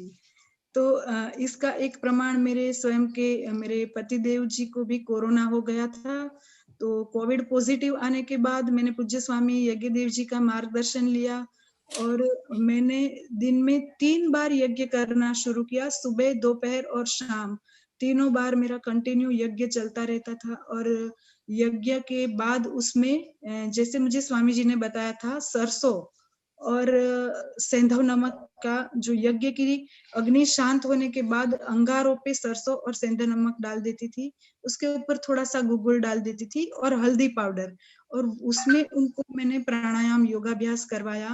तो 2 ही दिन में, सिर्फ 2 दिन में उनका कोविड नेगेटिव हो गया। వావ్, बहुत बढ़िया, बहुत बढ़िया. నిజంగా అద్భుతమైన ఇన్ఫర్మేషన్ ఇచ్చిందండి. మా ఇంట్లో మా భర్తకు కూడా కోవిడ్ వచ్చింది మొన్న. ఆల్రెడీ మనకు తెలుసు కరోనా వైరస్ ప్రభావం ఎంత భయంకరంగా ఉండేను. సో నేను స్వామీజీ మార్గదర్శనంలో ఏం చేస్తాను, ఇమీడిएटली యజ్ఞం స్టార్ట్ చేశాను, రోజుకు 3 సార్లు. दीदी आपका जानकारी के लिए ऑलमोस्ट सभी लोग कोविड के टाइम में अपना घर में अपन नहीं मालूम हो तो भी यज्ञ किया, वो अपना इसके साथ गायत्री मंत्र के साथ और अपना महामृत्युंजय स्तोत्र के साथ. సో సభీ కా అనుభవం है, అందరికీ అనుభవం ఉంది. కానీ అక్కేమంటుందంటే మేము ఏం చేస్తామంటే ఈ అగ్నిహోత్రంలో అగ్ని అయిపోయిన తర్వాత ఈ నిప్పుల పైన ఏం చేస్తాము, ఈ ముఖ్యంగా సరస్సు అంటే ఆవాలు తర్వాత సైంధవ నమకు, ఉప్పు అంటే ఈ సైంధవ లవణం అండి, సైంధవ లవణము, గుగ్గులు దొరుకుతుంది. ఈ గుగ్గులు శ్రేష్టమైన గుగ్గులు ఉంది, నేను అది మీకు చెప్తాను మనం ఎలా తెచ్చుకోవాలని. ఆ గుగ్గులు తర్వాత కొద్దిగా పసుపు వేసాను, పసుపు వేసి తర్వాత ప్రాణాయామం చేసాము, అగ్నిహోత్రం తర్వాత ప్రాణాయామం చేసాము. 2 రోజుల్లోనే మళ్ళీ చెక్ చేస్తే కోవిడ్ నెగటివ్ వచ్చిందండి. సో అద్భుతమైన రిజల్ట్ అండి. సో స్వామీజీ మార్గదర్శనంలో చేసాము, అంత ప్రభావం ఉంటుందని చెప్తుందండి. దీని గారు కంటిన్యూ. जी जी। तो जैसे हम एक सिंपल उदाहरण के द्वारा समझेंगे कि जितना सूक्ष्म हो जाता है कोई भी पदार्थ, उतना उसका प्रभाव ज्यादा बढ़ जाता है। तो बहनें भोजन बनाती है, तो भोजन में हम मिर्ची का प्रयोग करते हैं। अगर मिर्ची को हमने बड़े बड़े टुकड़ों में काट के डाला है तो वो कम तीखापन आता है भोजन में, और उसके छोटे टुकड़े करेंगे तो थोड़ा सा ज्यादा तीखापन आएगा। अगर हमने मिर्ची को पेस्ट करके पीस के डाल दिया है तो वो बहुत ही ज्यादा तीखापन आ जाता है ना। तो इससे क्या पता चलता है कि जितना सूक्ष्म हो जाता है उतना ही उसका प्रभाव बढ़ जाता है। एक ही मिर्ची है पर उसको हमने बड़े टुकड़े किए तो कम प्रभाव है, और पीस के डाल दिया तो उसका सूक्ष्म फॉर्म में वो कन्वर्ट हो गया और उसका प्रभाव बहुत ही बढ़ जाता है। ऐसे ही एक और एग्जाम्पल है, हम सब जानते हैं कि हाइड्रोजन एक ज्वलनशील केमिकल है। तो हाइड्रोजन को जब सूक्ष्म किया जाता है तो उसका लिथियम बन जाता है, और वो उससे ज्यादा प्रभावशाली, ज्यादा शक्तिशाली हो जाता है। और लिथियम को और भी ज्यादा सूक्ष्म करके उसका हीलियम बनाते हैं, तो उसकी शक्ति हाइड्रोजन से कई गुना ज्यादा बन जाती है।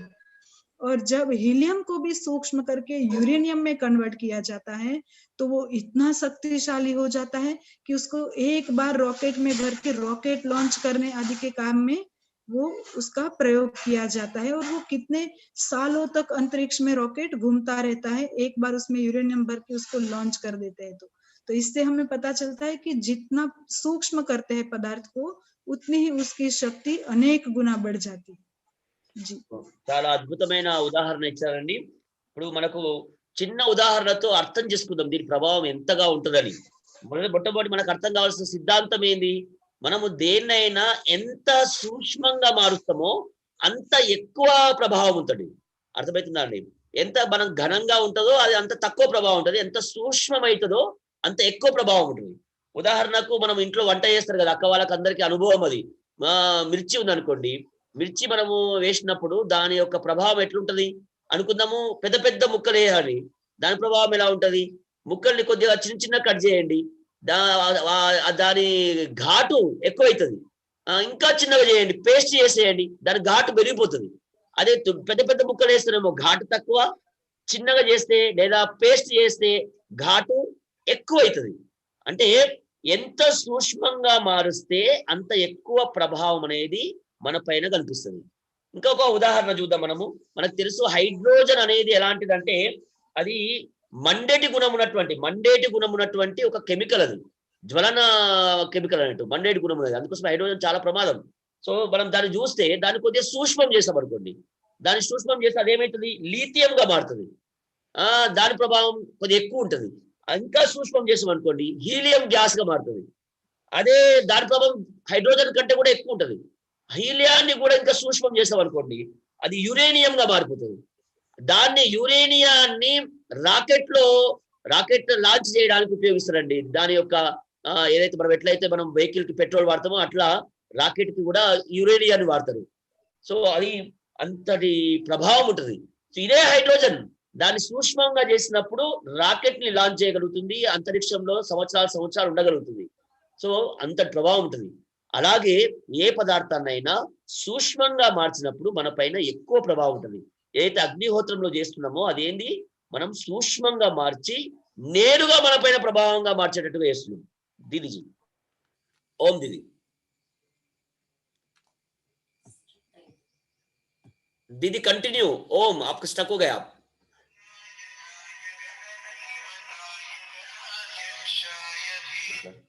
दीदी ओम నాకు తెలిసి అద్భుతమైన సెషన్ ని అందరూ ఆస్వాదిస్తున్నారని అనుకుంటున్నాను. ఏదైతే యజ్ఞం, మీకు ఏమర్థమైంది, యజ్ఞం చేసిన తర్వాత ఒకటోది చేయడం, రెండోది చేసిన తర్వాత మనము యజ్ఞ ఏదైతే నిప్పులు ఉన్నాయో ఆ నిప్పుల్లో తప్పకుండా ఈ జడిబూటి వనస్పతిని వేసి మనము చేయాల్సినటువంటి ఆ ప్రాణాయామం చేయాల్సినటువంటి అవసరం ఉంది అని మనకు అర్థమైంది. దీని కంటిన్యూ जी। तो हमारे पास ऐसे भी कई रोगी हैं जिनका डायबिटीज 300-400 के आसपास रहता था और उन्होंने यज्ञ करने के बाद उसमें मेथी के कुछ दाने, ये हमारे घर का ही एग्जाम्पल है। मेरे ससुर जी को डायबिटीज 380-400 के बीच में रहता था और वो सुबह शाम दोनों समय इंसुलिन के इंजेक्शन लेते थे। पर जब यज्ञ के बाद उसमें मेथी के दाने डाल देते थे और वो वातावरण में वो ब्रीदिंग करते थे, तो उसके बाद उनका डायबिटीज एकदम कम हो गया। अभी वो सिर्फ आधी गोली लेते हैं। సో మన మధ్య ఇలాంటి అనుభవాలు ఉన్నాయి కదా, అంటే చాలా మంది చాలా రకాల రోగాలు ఉన్నాయండి. సో మా డయాబెటీస్ మనం చూద్దాం.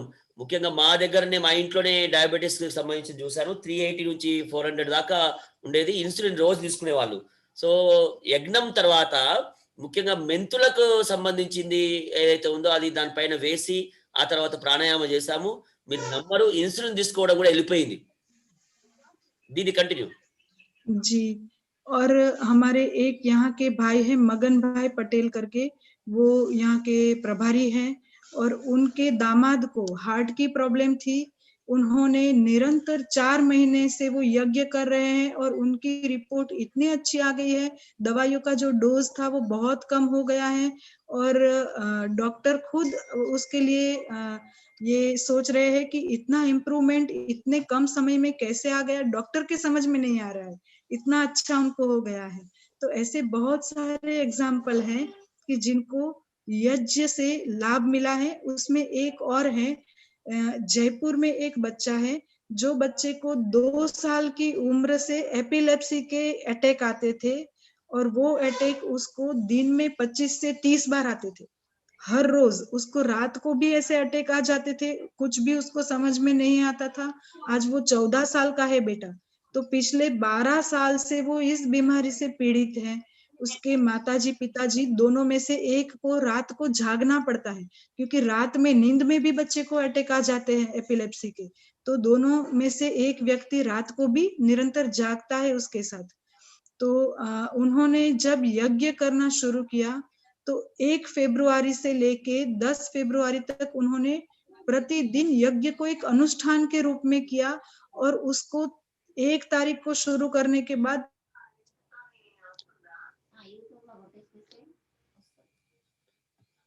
दीदी आप वॉइस कट हो गया उनका। दीदी ఓం సో చాలా చక్కని ఉదాహరణ చెప్పారండి। వాళ్ళ దగ్గర మగన్ లాల్ బాయ్ అని ఉన్నారు ప్రభారి, వారు ఏదైతే రెగ్యులర్ గా యజ్ఞం చేస్తున్నారు 4 నెలల్లో అద్భుతమైన ప్రభావం పడ్డదండి। అంతేకాకుండా ఒక అద్భుతమైన ఉదాహరణ మిరాకిల్ అది, జైపూర్ లోపట ఒక పిల్లవాడు ఉన్నాడు, ఆ పిల్లోనికి ఎపిలెప్సీ ప్రాబ్లం అండి। మీకు తెలుసు ఎపిలెప్సీ ఎంత భయంకరంగా ఉంటదంటే అసలు ఎప్పుడు ఏమైతుందో ఎప్పుడు పడిపోతుందో తెలియదు, అలాంటి ప్రాబ్లం।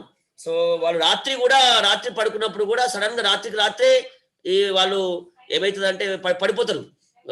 ఎపిలెప్సీ అంటే ఏమైతుంది మీకు తెలుసు కదా అండి, వాళ్ళు మనం చేతిలో కట్ట పెడతాము, డిఫరెంట్ చేసేస్తాం, నురుగలు వస్తుంటాయి, చాలా ప్రాబ్లం చేస్తుంటారు। సో రాత్రి కూడా ఒకరు తెలుకుండాల్సి వస్తుండే ఈ పిల్లాని కోసం। సో అట్లాంటి పిల్లానికి ఏదైతే మనం యజ్ఞం ప్రారంభించామో అద్భుతమైన రిజల్ట్ కనిపించిందని దీదీజీ చాలా బాగా చెప్తున్నారండి। అది మధ్యలో కట్ అయింది, మనం చూద్దాం। సో మీ ప్రశ్నలను కూడా అడుగుదాం, మన క్వశ్చన్ ఆన్సర్ సెషన్ ఉంది కాబట్టి ఒక 10 నిమిషాలు మనం వాళ్ళతోటి ఈ ప్రశ్న జవాబులు కూడా చూద్దాం। సో మీకు అందరికీ అర్థమైంది ఏంటండి, యజ్ఞము విధి విధానం ప్రకారంగా చేయాలి, చేసిన తర్వాత రోగానుసారంగా ఏ వనస్పతిని మనం ఆ నిప్పుల పైన వేసి ఆ తర్వాత ప్రాణాయామ చేయాలి, అనులోమ విలోమ కపాలభాతి, మనం ఎక్కువ ముఖ్యంగా అనులోమ విలోమ నాడీ శోధన క్రియ ఎక్కువ చేయాలి, అప్పుడు తక్షణమే రిజల్ట్ వస్తుందండి, డైరెక్ట్ రిజల్ట్ వస్తుంది। అర్థమైంది స్వామి దీది ఏం చెప్పింది, ఎంత సూక్ష్మంగా మారిస్తే అంత ప్రభావం డైరెక్ట్ మన బ్లడ్ లోకి వెళ్తుంది అని చెప్పి దీది చెప్పిందండి। ఒక నిమిషం అండి,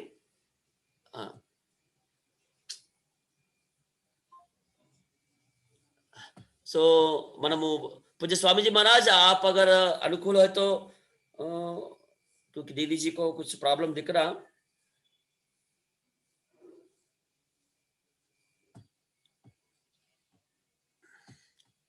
నేను అన్మ్యూట్ చేస్తాను అందరికి, కానీ ఎవరికైతే అవకాశం ఇస్తామో వారే ప్రశ్నించితే బాగుంటది। दीदी वही नेटवर्क प्रॉब्लम दिख रहा, वही आ जाइए डॉक्टर।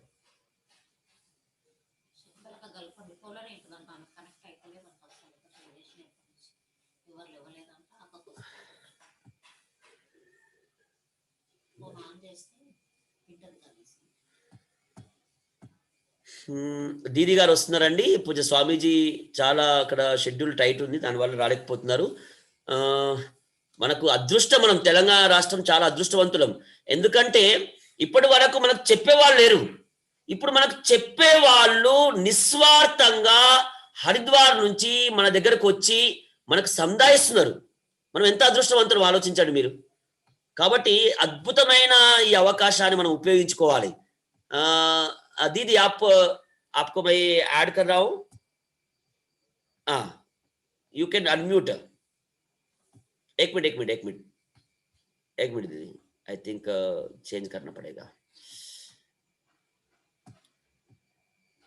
दीदी अनम्यूट कीजिए आप ही, आप यस अनम्यूट कीजिए दीदी, अनम्यूट कीजिए, ऑडियो अनम्यूट कीजिए दीदी। यस जी, आवाज आ रही है ठीक से? क्लियर दीदी।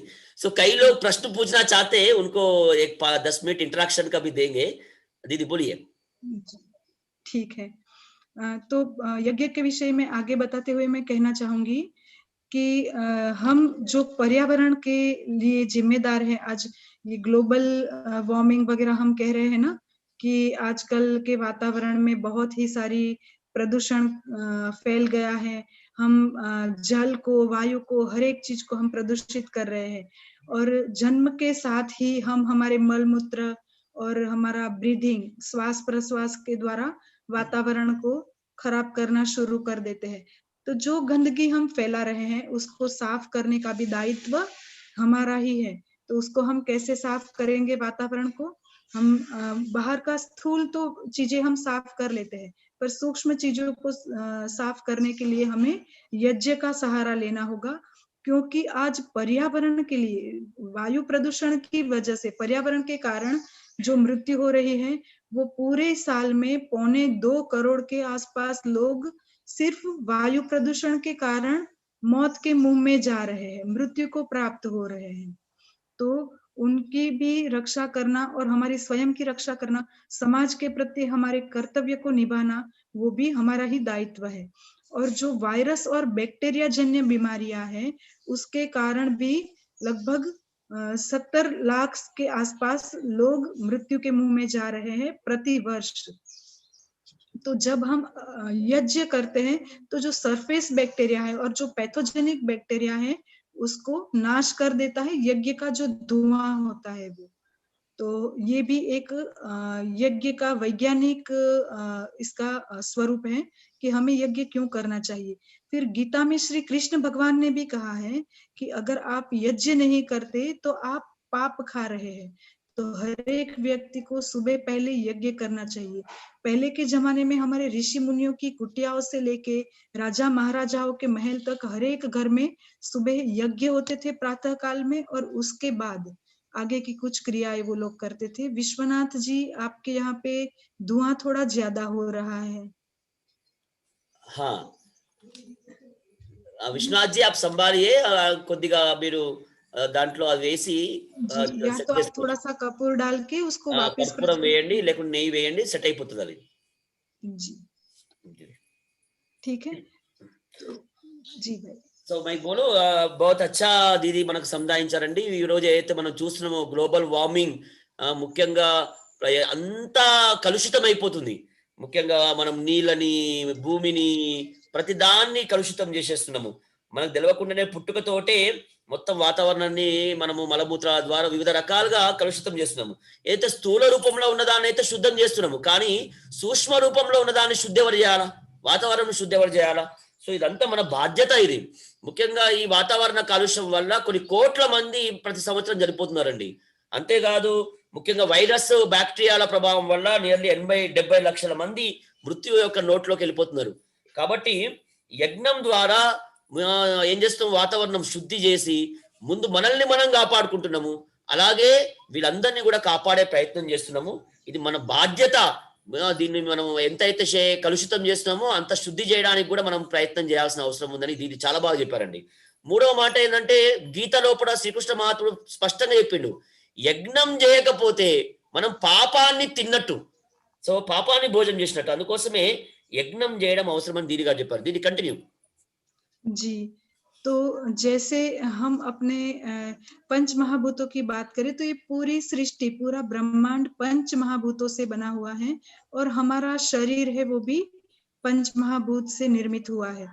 तो पंच महाभूत कौन कौन से है? अग्नि, वायु, आकाश, जल और पृथ्वी। ये पांचों महाभूत ये पूरे ब्रह्मांड को निर्माण करने के लिए है और वो 5 महाभूत की शुद्धि हम यज्ञ के द्वारा कर सकते हैं। जैसे ही हम अग्नि में कोई चीज की आहुति देते हैं तो वो अग्नि पोषित होती है और अग्नि उसे अपने पास नहीं रखती, वो वातावरण में उसको वापस छोड़ देती है, तो वो वायु को पोषित करती है और वो पोषित वायु जब ऊपर की तरफ गति करती है तो आकाश पोषित होता है और वहां से जो बादल बन के जल की वर्षा होती है वो जल के द्वारा पृथ्वी भी पोषित होती है। वो पोषित जल होता है और पृथ्वी को भी पोषित करता है। और जब ऐसे घर घर में यज्ञ होते थे, हर एक ऋषि मुनि की कुटिया से लेके राजा महाराजाओं के महलों तक सब जगह ऐसे यज्ञ हर रोज सुबह होते थे और उस समय जो जल की वर्षा होती थी उसके द्वारा जो अन्न की पैदावार होती थी वो अन्न को खाने वाले के मन भी बहुत ही ज्यादा सात्विक और पोषित रहते थे। और आजकल हम खेत में क्या डाल रहे हैं? पेस्टिसाइड्स, यूरिया और फर्टिलाइजर। तो इसकी वजह से सबके मन में भी केमिकल हो जाता है, केमिकल लोचा जिसे हम कहते हैं ना एक सामान्य भाषा में। तो वो सब हार्मोनल इम्बैलेंस वगैरह है ना, तो सब तनाव की परिस्थिति में निरंतर रहते हैं। और हमारे विज्ञान ने, मॉडर्न साइंस ने भी ये बात को स्वीकार किया है कि ज्यादातर जो रोग है वो साइकोसोमेटिक है, मनोकायिक रोग है, जो हार्मोनल इम्बैलेंस और मन की वजह से ही हमें स्ट्रेस, तनाव और हमारी लाइफस्टाइल की वजह से ही ज्यादातर बीमारियां हमारे जीवन में प्रवेशित होती है। तो ये हमारे मन को भी शुद्ध करता है और तन को भी शुद्ध करता है। సో చాలా అద్భుతమైన విషయం చెప్పిందండి దీది. సో ముఖ్యంగా మీకు తెలుసు ఈ సృష్టి మొత్తం కూడా పంచమహాభూతాలతో ఏర్పడ్డది, తయారైంది. మన శరీరం కూడా పంచమహాభూతాలతో తయారైనటువంటిది. దయచేసి గుర్తుపెట్టుకోండి, యజ్ఞం ద్వారా పంచమహాభూతాలను శుద్ధి చేయడం జరుగుతుంది. చాలా అద్భుతమైన విషయం అండి. సో ముఖ్యంగా మనం చూడండి ఒకసారి, అగ్ని ఎలాంటిదంటే, అగ్ని ఎప్పుడైతే మనము చేస్తామో అది అంతకంటే 100 రెట్లు అందులోకించి బయటకు వచ్చి అది వాయువు రూపంలోకి, వాయువుకి పోషితం చేస్తుందండి. ఆ వాయువు ఏం చేస్తుంది, ఆకాశం వైపుకు వెళ్ళి ఆకాశాన్ని పోషితం చేస్తుంది. ఆకాశం ఏం చేస్తుంది, అక్కడి నుంచి జల రూపంలో మనకు పంపిస్తుంది, జలాన్ని శుద్ధి చేస్తుంది. ఆ జలం అనేది పృథ్వీ పైకి వచ్చేసి పృథ్వీని శుద్ధి చేసి అద్భుతమైనటువంటి పంటలని, అద్భుతమైనటువంటి సస్యశ్యామలంగా మారుస్తుందండి. సో ఎంత అద్భుతం, ఒకదానికొకటి ఎంత సంబంధం ఉంది. అగ్ని నుంచి వాయువు, వాయువు నుంచి ఆకాశం, ఆకాశం నుంచి జలం, జలం నుంచి పృథ్వీ, మొత్తం శుద్ధి జరుగుతుంది. ఒకప్పుడు పూర్వకాలంలో అందరూ ఎవరింట్లో వాళ్ళు యజ్ఞం చేసేవాళ్ళు. కాబట్టి ఏమయ్యేది, దాని ప్రభావం, యజ్ఞం యొక్క ప్రభావం ఈ విధంగా మహాభూతాలు శుద్ధి చేసి వర్షాలు పడేవి. ఆ వర్షాల వల్ల పండిన పంటల వల్ల ఆరోగ్యం దొరికేది, మనసు కూడా శుద్ధిగా ఉండేది.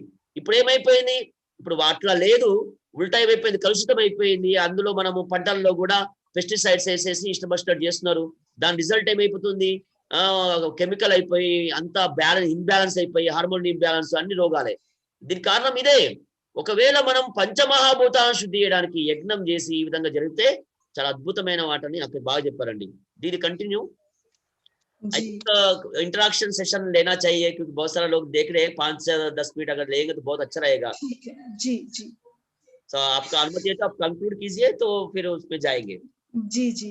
तो ये जो है वो एक बहुत ही बड़ा विज्ञान है, अग्निहोत्र यज्ञ करना. वो तो इसमें हमने जैसे देखा कि नैनो टेक्नोलॉजी एक शक्ति है, फिर इसमें मंत्र की शक्ति भी समाहित है, कि जो हम वेद के मंत्रों का उच्चारण करते हैं उसका भी एक वाइब्रेशन, एक प्रभाव हमारे वातावरण में आता है. और ऐसे ही इसमें ध्वनि की शक्ति भी समाहित है, भावनाओं की शक्ति. जैसे हम प्राणिक हीलिंग और रेकी हीलिंग में देखते हैं ना कि एक व्यक्ति दूर बैठा हुआ भी अपनी भावनाओं के द्वारा चिकित्सा दे सकता है ना, अपने मन से जो पॉजिटिव वाइब्रेशन के द्वारा दूसरे व्यक्ति को चिकित्सा कर सकता है. तो ऐसी शक्ति भी इसमें समाहित है. तो ये बहुत ही सारी अलग अलग चीजों को समाहित करके चलता है यज्ञ विज्ञान. और इसमें हम ऐसा समझ सकते हैं कि ये स्वर्ग की कामनाओं को, आप जो भी कामना मन में रख के यज्ञ कर रहे हैं, वो सारी कामनाओं को, आपकी सारी जो शुभ कामनाएं हैं, सत्य कामनाएं हैं, सत्य इच्छाएं हैं, उसको पूरा करने का काम यज्ञ के द्वारा होता है. ये रोग का ठीक होना तो सिर्फ इसका एक बाय प्रोडक्ट है, साइड इफेक्ट है, पर इसके बहुत सारे और भी लाभ है और भी फायदे हैं. लोग पुत्र की इच्छा के लिए, राजा दशरथ जी ने भी भगवान राम की प्राप्ति के लिए पहले यज्ञ किया था. ऐसे बहुत सारे उदाहरण हैं हमारे शास्त्रों में कि पुत्रेष्टि यज्ञ किया जाता है, फिर धन की प्राप्ति के लिए यज्ञ किया जाता है, स्वर्ग प्राप्ति के लिए यज्ञ किया जाता है. इष्ट प्राप्ति, जो आप इच्छा करेंगे उसकी प्राप्ति आपको यज्ञ के द्वारा होती है. ऐसा एक ये बहुत ही बड़ा हमारे ऋषि मुनियों ने जो हमें दिया है, एक वैज्ञानिक पूरी पद्धति है. इसमें कोई भी जादू टोना नहीं है, ये धर्मनिरपेक्ष पद्धति है कि कोई भी धर्म का व्यक्ति इसको करेगा तो उसको उतना ही लाभ होने वाला है. जैसे योगाभ्यास भी धर्मनिरपेक्ष पद्धति है, वैसे यज्ञ भी एक धर्मनिरपेक्ष चिकित्सा पद्धति है, और सबको स्वस्थ रहने के लिए ये अवश्य ही करना चाहिए. जी. సో చాలా మంచి విషయం తెలియజేశారండి. నిజంగా ఇది యోగా, ఈ యజ్ఞం అనేది చాలా అద్భుతమైన శాస్త్రీయమైన ప్రక్రియ అని చాలా బాగా చెప్పారు. దయచేసి మనకు అర్థం కావాలి. ముఖ్యంగా చాలా అంశాలు మనందరికీ తెలుసు. ఈ నానో టెక్నాలజీ ఏదైతే మనం చూస్తున్నామో చాలా సూక్ష్మాతి సూక్ష్మమైన అంశంతో ఏదైతే ప్రభావం పడుతుందో, ముఖ్యంగా మంత్రోచ్చారణ యొక్క ప్రభావం కావచ్చు, భావనల శక్తి యొక్క ప్రభావం కావచ్చు.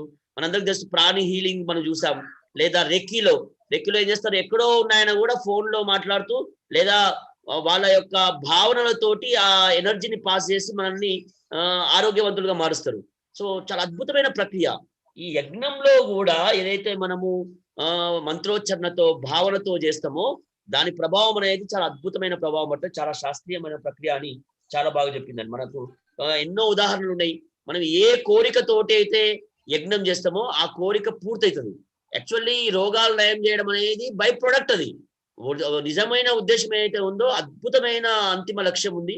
మనం ఏది కోరుకున్నా అది పూర్తవుతుందండి. ఉదాహరణకు మన దగ్గర చాలా చరిత్రలో చాలా ఉంది. దశరథ రాజు ఏదైతే పుత్రకామేష్టి యజ్ఞం చేశాడు, అందుకే భగవంతుడు రాముడు వచ్చాడు. అవును, అలాగే ధన ప్రాప్తి కొరకు యజ్ఞం చేసిన వాళ్ళు ఉన్నారు, స్వర్గ ప్రాప్తి కొరకు యజ్ఞం చేసిన వాళ్ళు ఉన్నారు, దానికోసం యజ్ఞం చేసిన వాళ్ళు ఉన్నారు. సో మనం ఏది కోరితే అది పూర్తి చేస్తుంది. ఒక అద్భుతమైన ఇది వైజ్ఞానిక పద్ధతి. ఇది ఎలాంటి మతపరమైంది కాదు. ఎలా అయితే యోగా మతంతో సంబంధం లేకుండా అందరూ చేయవలసిందో అలాగే యజ్ఞం కూడా మతంతో సంబంధం లేకుండా ప్రతి ఒక్కరూ చేయగలిగినటువంటి ధర్మ నిరపేక్షమైనటువంటి విధానం అని చాలా బాగా అక్క చెప్పిందండి. दीदी जी बहुत ही बढ़िया आप हमें समझाया और इतनी सरलता से समझाया. कई लोग हिंदी समझते हैं मगर बहुत सारे लोगों को नहीं समझ में आते, इसलिए मैं तेलुगु में कहने का कोशिश किया हूँ, मगर मेरा भी त्रुटि है, कमी हुआ तो क्षमा करना. सो आपने बहुत ही अच्छे से समझाया होगा.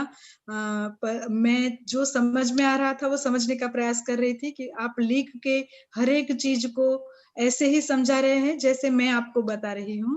तो बहुत ही अच्छा आप समझाने का प्रयास कर रहे हैं. कोशिश कर रहा था. अभी लोग इंतजार कर रहे हैं, तो सभी को इतना तो समझ में आया. एक तो क्या है, यज्ञ करना है विधि विधान के साथ. दूसरा क्या है, यज्ञ करने के बाद उसकी जो क्या बोलते हैं, अग्नि का जो अंगार के ऊपर जड़ी बूटी डालकर फिर हम प्राणायाम करना चाहिए. तो उसका प्रभाव सीधा अपना ब्लड के ऊपर गिरेगा. ये लोगों को आज समझ में आया. సో అందరం యజ్ఞం చేయాలి విధి విధానం తోటి. తర్వాత యజ్ఞం చేసిన తర్వాత ఆ యజ్ఞం యొక్క నిప్పుల పైన శాస్త్రీయమైన వనస్పతిని వేసి ఆ తర్వాత ప్రాణాయామ చేస్తే నేరుగా రక్తంలోకి వెళ్ళి చాలా అద్భుతమైన ప్రభావం పడుతుంది. మనందరికి అర్థమైంది. సో ఏ రోగంకు ఎలాంటి వాడాలి, ఏం చేయాలి తర్వాత మెల్లమెల్లగా చూద్దాం. మీ సంశయాన్ని కొద్దిగా అక్క తీసుకుంటుంది. సో మనం ప్రశ్నోత్తర సెషన్ లోకి వెళ్దాం. ఒక 10-15 నిమిషాలు మనము, ఎందుకంటే డౌట్స్ క్లారిటీ అయితే మజా వస్తుంది కాబట్టి నేను అలౌ చేస్తాను. ఎవరికైతే అవకాశం ఇస్తానో వాళ్ళే ప్రశ్నలు వేయాలండి. सबसे पहला तारा दयाल जी आपका इंट्रोड्यूस कीजिए और आप प्रश्न पूछिए. तारा दयाल जी प्रश्न अडगंడి అక్క. అన్మ్యూట్ చేయండి తారా దయాల్ అక్క. అన్మ్యూట్ చేసి ప్రశ్న అడగండి. ఓం మీకు అన్మ్యూట్ అవకాశం ఇచ్చామండి. ఓకే, శ్రీనివాస్ గారు అడగండి. శ్రీనివాస్ మంచాల, మన సునీతా బహన్ అన్మ్యూట్ చేయండి. అన్మ్యూట్ అయితలేదా? పూచియే जी. सुनीता बहन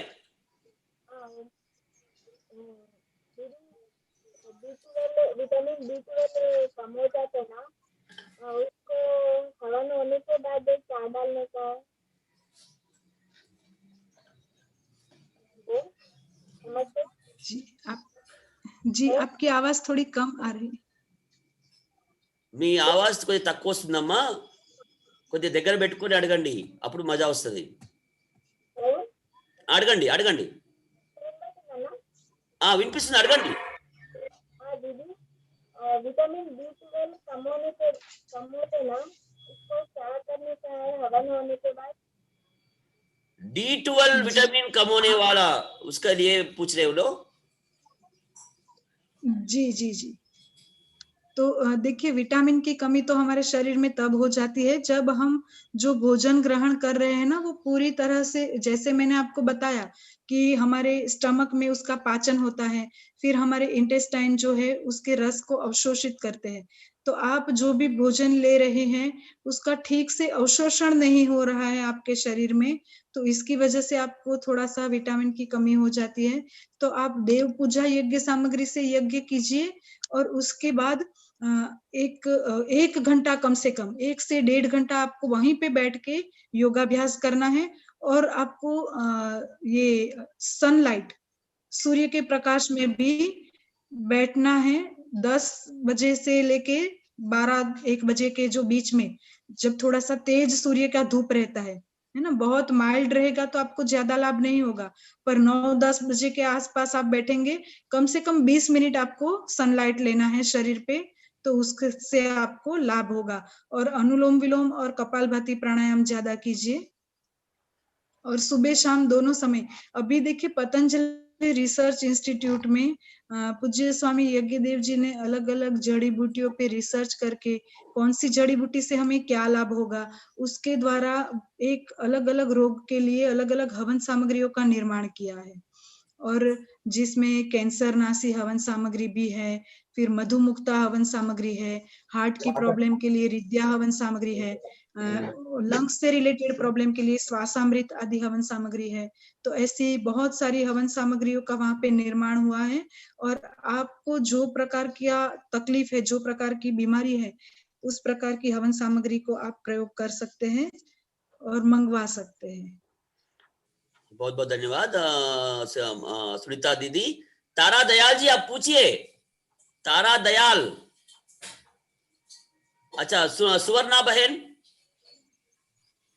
ఓం అన్నయ్య, ఓం నేహా బహన్, చాలా అద్భుతంగా చెప్పారు బహన్.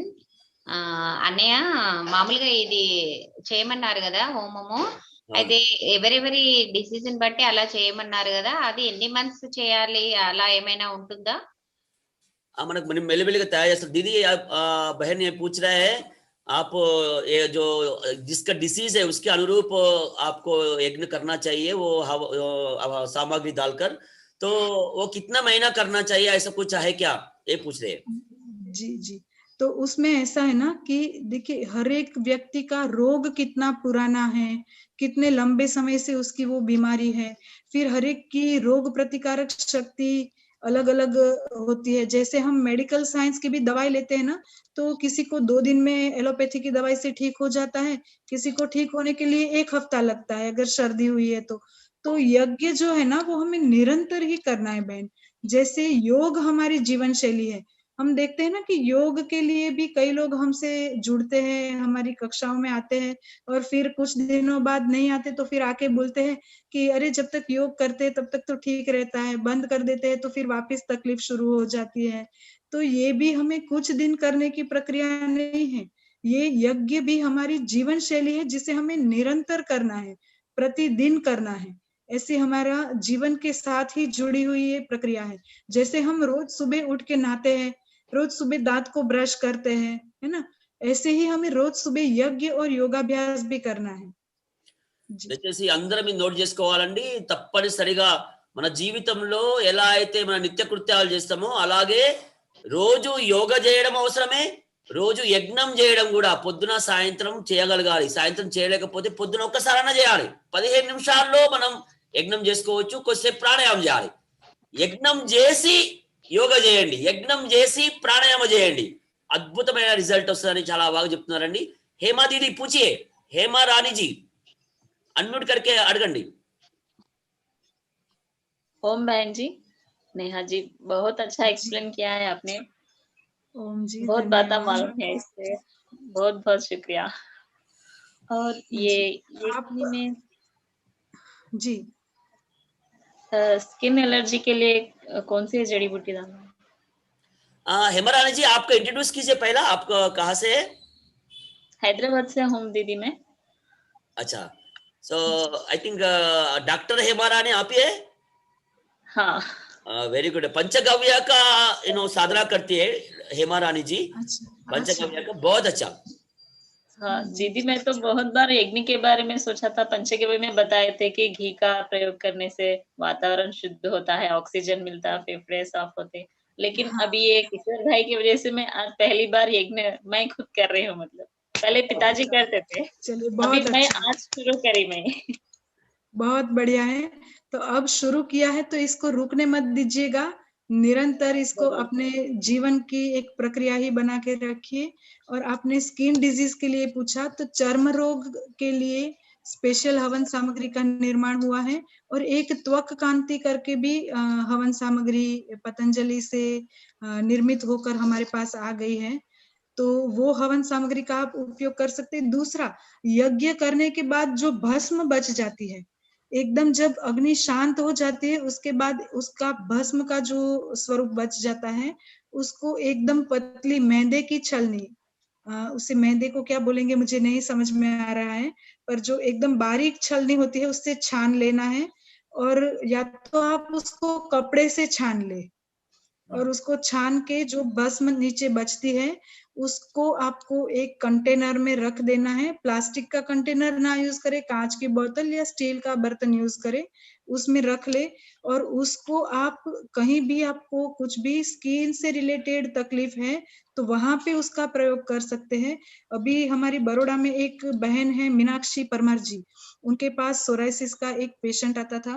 वो खुद नेचुरोपैथिस्ट है, तो उन्होंने उस पे उनको मड थेरेपी आदि कई चिकित्सा दी थी, पर बहुत सारा ज्यादा लाभ उनको नहीं मिल रहा था।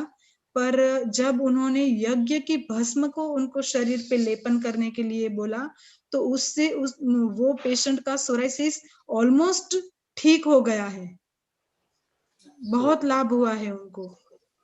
बहुत ही अच्छा ఆన్సర్ दिया है। అందరికి सभी को समझ में आना, అందరికి అర్థం కావాల్సిన అంశం చాలా అద్భుతమైనది।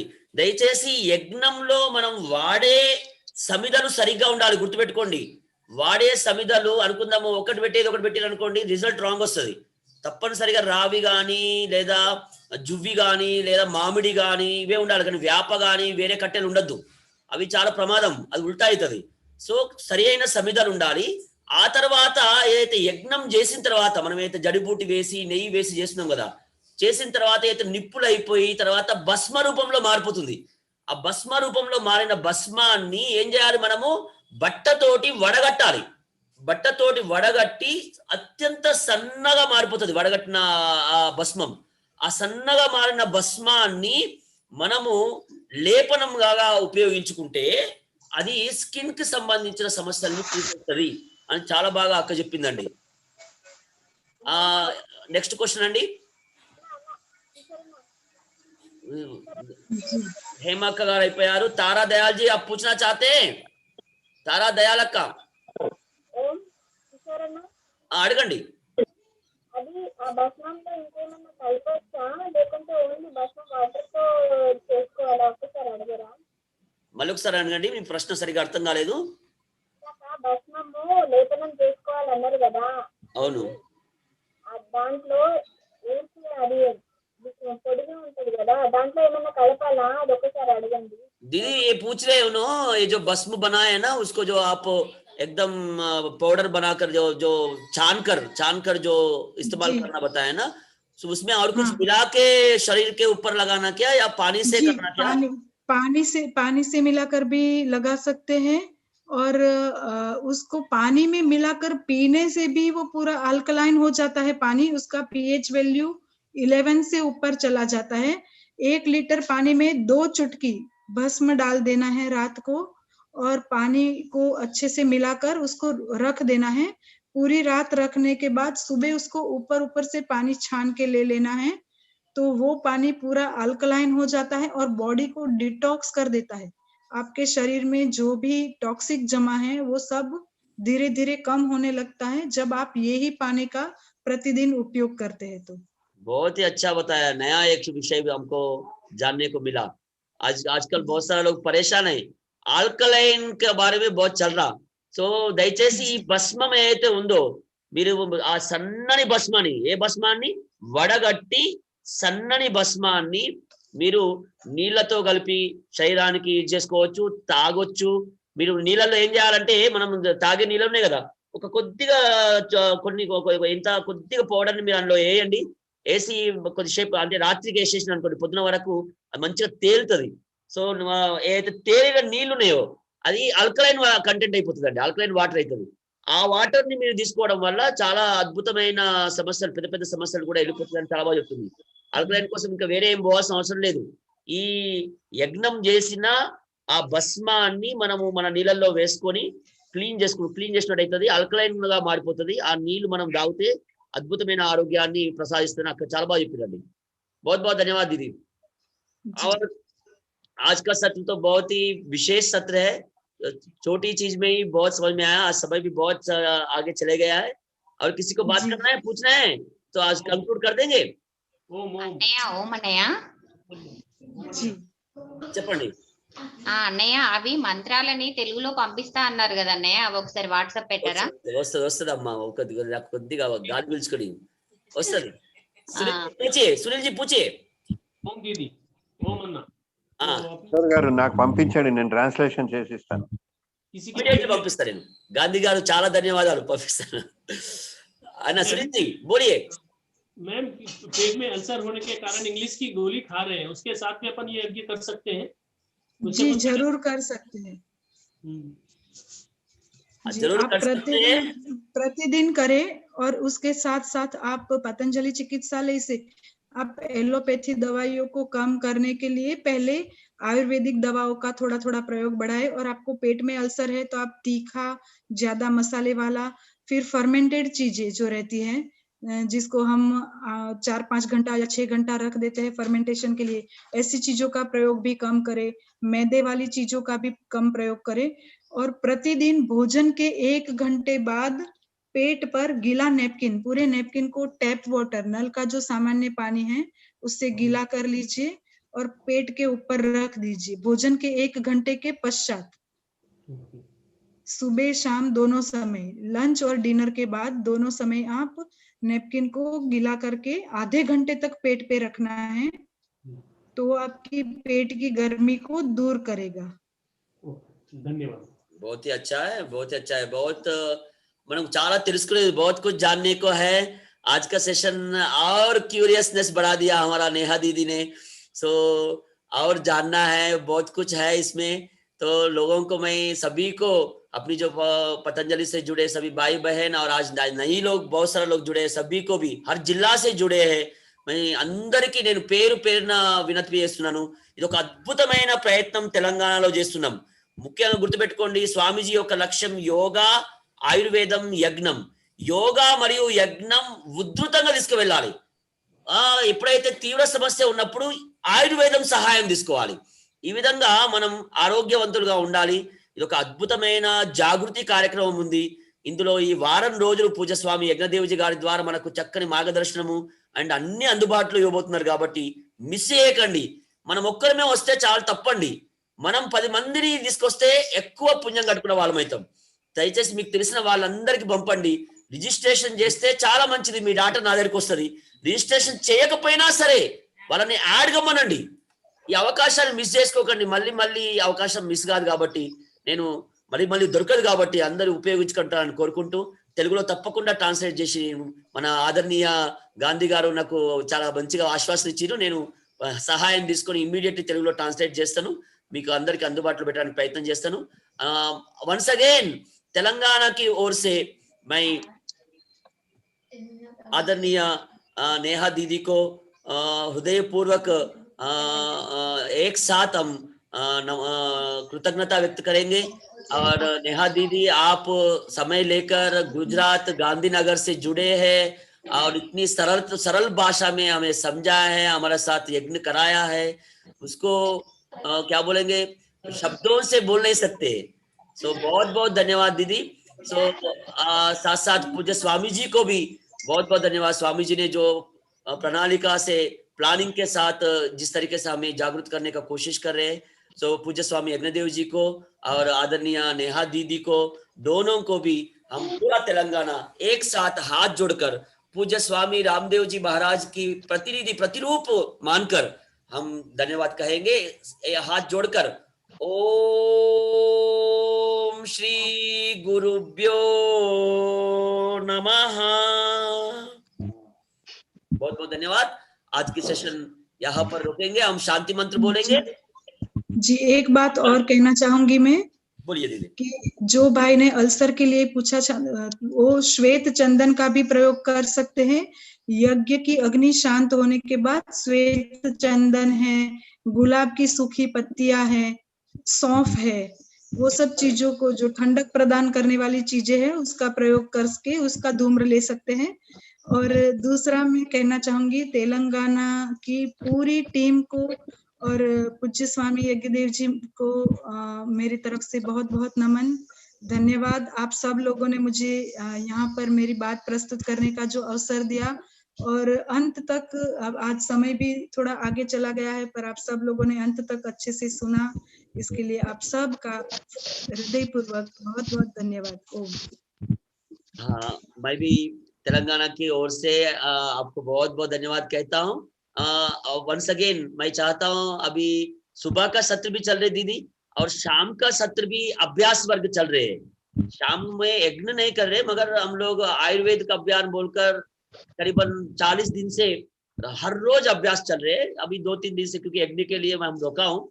सो मैं चाहता हूँ शाम का सत्र में भी अभ्यास में आप आइए, आपके माध्यम से कई जानने के लिए मौका मिलेगा। सो हो सके तो आज या कल आप अगर समय देंगे, शाम 6 से 7:30 बजे हम ये सत्र रखने वाला है। सो आपका अगर समय मिले तो हम शाम का सत्र रखेंगे जिसमें बहुत सारा क्लैरिटी मिलेगा, तो सिर्फ अभ्यास की दृष्टि से। तो मैं आपसे फोन में कांटेक्ट अवश्य प्रयत्न करूंगी और आपसे बात करूंगी जी। बहुत बहुत धन्यवाद। సో అందరికి నేను వినపం చేస్తున్నా అండి, ఉదయం మనం యజ్ఞం చేద్దాం, సాయంత్రం కూడా అభ్యాసం ఉంటది। ఎవరైతే వీడియో మూసి కూర్చున్నారో వాళ్ళందరికీ రిక్వెస్ట్ అండి, దయచేసి వినడం అనేది ఒక అద్భుతమైన మాట, వినడం సరిపోదండి, చేయడం ద్వారా క్లారిటీ పెరుగుతుంది। యజ్ఞం చేయడం ద్వారా క్లారిటీ పెరుగుతుంది। మీరందరూ విధి విధానాన్ని నేర్చుకొని 10 మందికి నేర్పించేలాగా కావాలి। మంత్రోచ్చరణ కావచ్చు, దేని తర్వాత ఎలా చేయాలి అనే విషయం కావచ్చు, యజ్ఞం చేసిన తర్వాత ఏ వనస్పతిని వాడాలనే విషయం కావచ్చు, ఎలా ప్రాణాయామ చేయాలనే విషయం కావచ్చు, ఇది చికిత్సా రూపంలో మనం నేర్చుకొని 100 మందికి నేర్పియాలి। మన చుట్టూ రోగాలతో పబ్లిక్ పరేషాన్ ఉన్నారు, మనం పరేషాన్ ఉన్నాం, మన చుట్టూ రోగాలతో పరేషాన్ ఉన్నారు।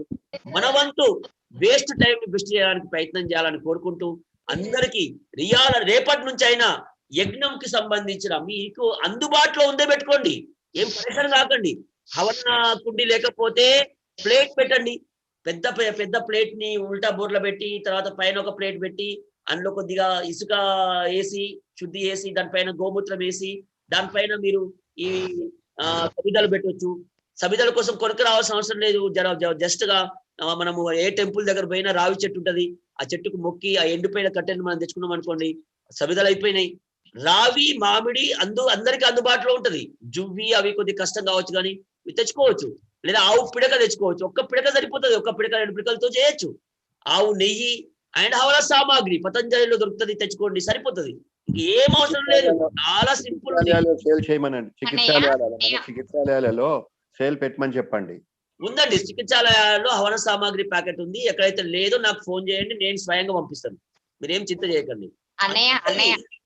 అయితే ఇప్పుడు మనం ఏంటంటే తాత్కాలికంగా యజ్ఞ సామాగ్రితో చేస్తున్నాము, మనము ఈ సెషన్ అయిపోయే వరకు మీ రోగం ఏముందో దానికి సంబంధించిన వనస్పతితో కూడిన హవన సామాగ్రి తెచ్చుకోవాలి। గుగ్గులు ఉంది, గుగ్గులు శ్రేష్టమైన గుగ్గుల్ని స్వామిజీ పంపిస్తున్నాడు, చాలా తక్కువ ధరలో అద్భుతంగా మనకు అందిస్తున్నారు కాబట్టి మనం అదంతా ప్లానింగ్ చేసుకుందాం। ముందు రండి, యజ్ఞం చేయండి, అర్థం చేసుకోండి, నోట్స్ రాసుకోండి, మీరు ప్రాక్టీస్ స్టార్ట్ చేయండి, అద్భుతమైన రిజల్ట్ మీరు చూస్తారు। పెరాలసిస్ వచ్చిన వాళ్ళు పెరాలసిస్ పోతుందండి, డయాబెటీస్ పోతుందండి, బీపీ పోతుందండి, హార్ట్ ప్రాబ్లం పోతుందండి, ఎపిలెప్సీ పోతుందండి, స్కిన్ ప్రాబ్లం పోతుందండి, 100కు 100% అంటున్నారు స్వామీజీ।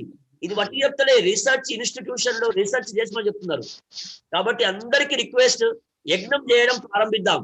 మీ ఇంట్లో మీరు ఒక్కరైనా సరే చేయండి, ఇద్దరు భార్య భర్తలు కూర్చోవడం లేదు, ఒక్కరైనా సరే పిల్లోడైనా సరే యజ్ఞం చేయాలి। యజ్ఞం చేయడం కంపల్సరీ, తర్వాత ప్రాణాయామ చేయాలి। చెప్పండి ఓమన్నయ్య, అది ఏ డిసీజ్ కి ఏ వనస్పతి వాడాలో అది కూడా ఒక లిస్ట్ తయారు చేసి పెట్టండి అన్నయ్య, వీలైతే తెచ్చుకోవచ్చు కదా ఈ 8 days లో। తొందరపడకండి, మామూలుగా ఆ లిస్ట్ పెడుతున్నాము కానీ దాంతో పాటు స్వామీజీ 1/2 కిలోల ప్యాకెట్ తయారు చేసిండు, అర్థమవుతుంది. ఈవెన్ సమిద కూడా ఆవు పేడలో తయారు చేసి మనకు పంపిస్తున్నారు, సమిదలు కూడా. అర్థమవుతుందా? సో చాలా తక్కువ ధరలో మనకు పంపిస్తున్నారు, అర్ధ కిలోది కాబట్టి మనం తెప్పించుకోవచ్చు. దాన్ని ప్లాన్ చేద్దాము. ఆ అడ్రస్ అవన్నీ ఇస్తాను నేను. ఇప్పుడైతే మీరు అందుబాటులో ఉన్నదైతే తీసుకోండి, నోట్స్ రాయండి, నేర్చుకోండి. ఇది మన లక్ష్యం ఇది. సో అందరికి మరొకసారి పేరు పేరున ధన్యవాదాలు చెప్తూ ఈరోజు సెషన్ ముగిద్దాం. సాయంత్రం సెషన్ కూడా ఆరంభమవుతుందండి. అభ్యాస వర్గం మీరు ఎక్కువ మంది ప్రచారం చేయండి. డాక్టర్స్ ని, యజ్ఞంకు సంబంధించినటువంటి వాళ్ళని, మన దగ్గర డాక్టర్ హేమా రాణి గారు ఉన్నారు, ఆమె పంచగవ్య ఎక్స్పర్ట్. ఒక రోజు వారు కూడా మనకు పంచగవ్య పైన మనకు అవగాహన ఇస్తారు. మనం అద్భుతమైన ఎక్స్పర్ట్స్ మనం ఈవినింగ్ సెషన్ లో పిలుద్దాం. ఈ సెషన్ మనకి మార్చ్ 5th వరకు కొనసాగుతుందండి. మార్చ్ 3rd వరకు యజ్ఞం ఉంటుంది, మార్చ్ 5th వరకు కొనసాగుతుంది. తర్వాత విషయం అనేది మనం తెలియజేద్దాం.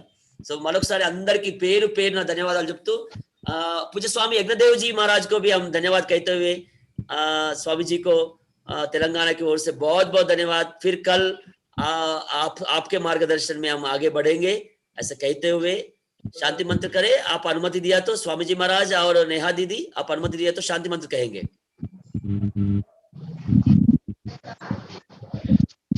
जी जी किशोर भाई, हम अभी सेशन को समाप्त करने के लिए शांति पाठ करके आगे बढ़ सकते हैं। शांति पाठ చేద్దామండి।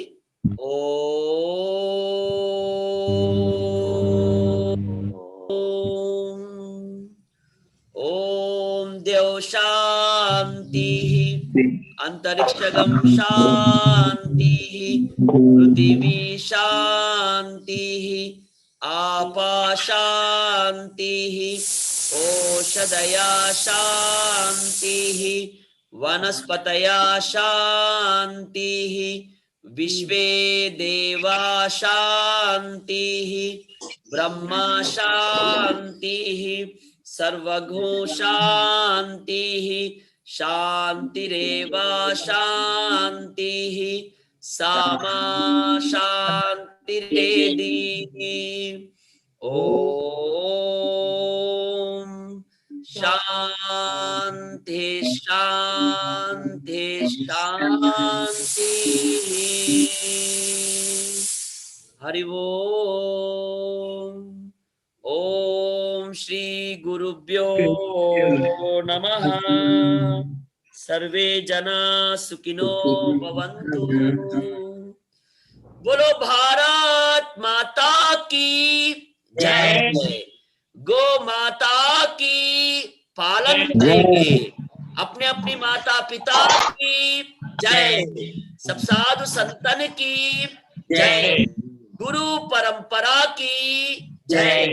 वंदे मातरम। वंदे मातरम। जय आयुर्वेदम। जय भारत। ఆయుర్వేదం। యజ్ఞ భగవంతునికి నమస్కారం చేస్తూ అందరికీ శుభదినం। बहुत बहुत धन्यवाद। ప్రాణాయామం కొద్దిసేపు చేయగలిగితే చాలా అద్భుతం। మళ్ళీ రేపు కలుద్దాం। చక్కగా అంతా నేను తెలుగులో టైప్ చేసి మీకు అందిస్తానండి। बहुत बहुत धन्यवाद। ఎక్కువలో ఎక్కువ మందికి లింక్ పంపండి। రేపు అందరూ రావచ్చండి। 5:45 నుంచే రెడీ ఉండాలి।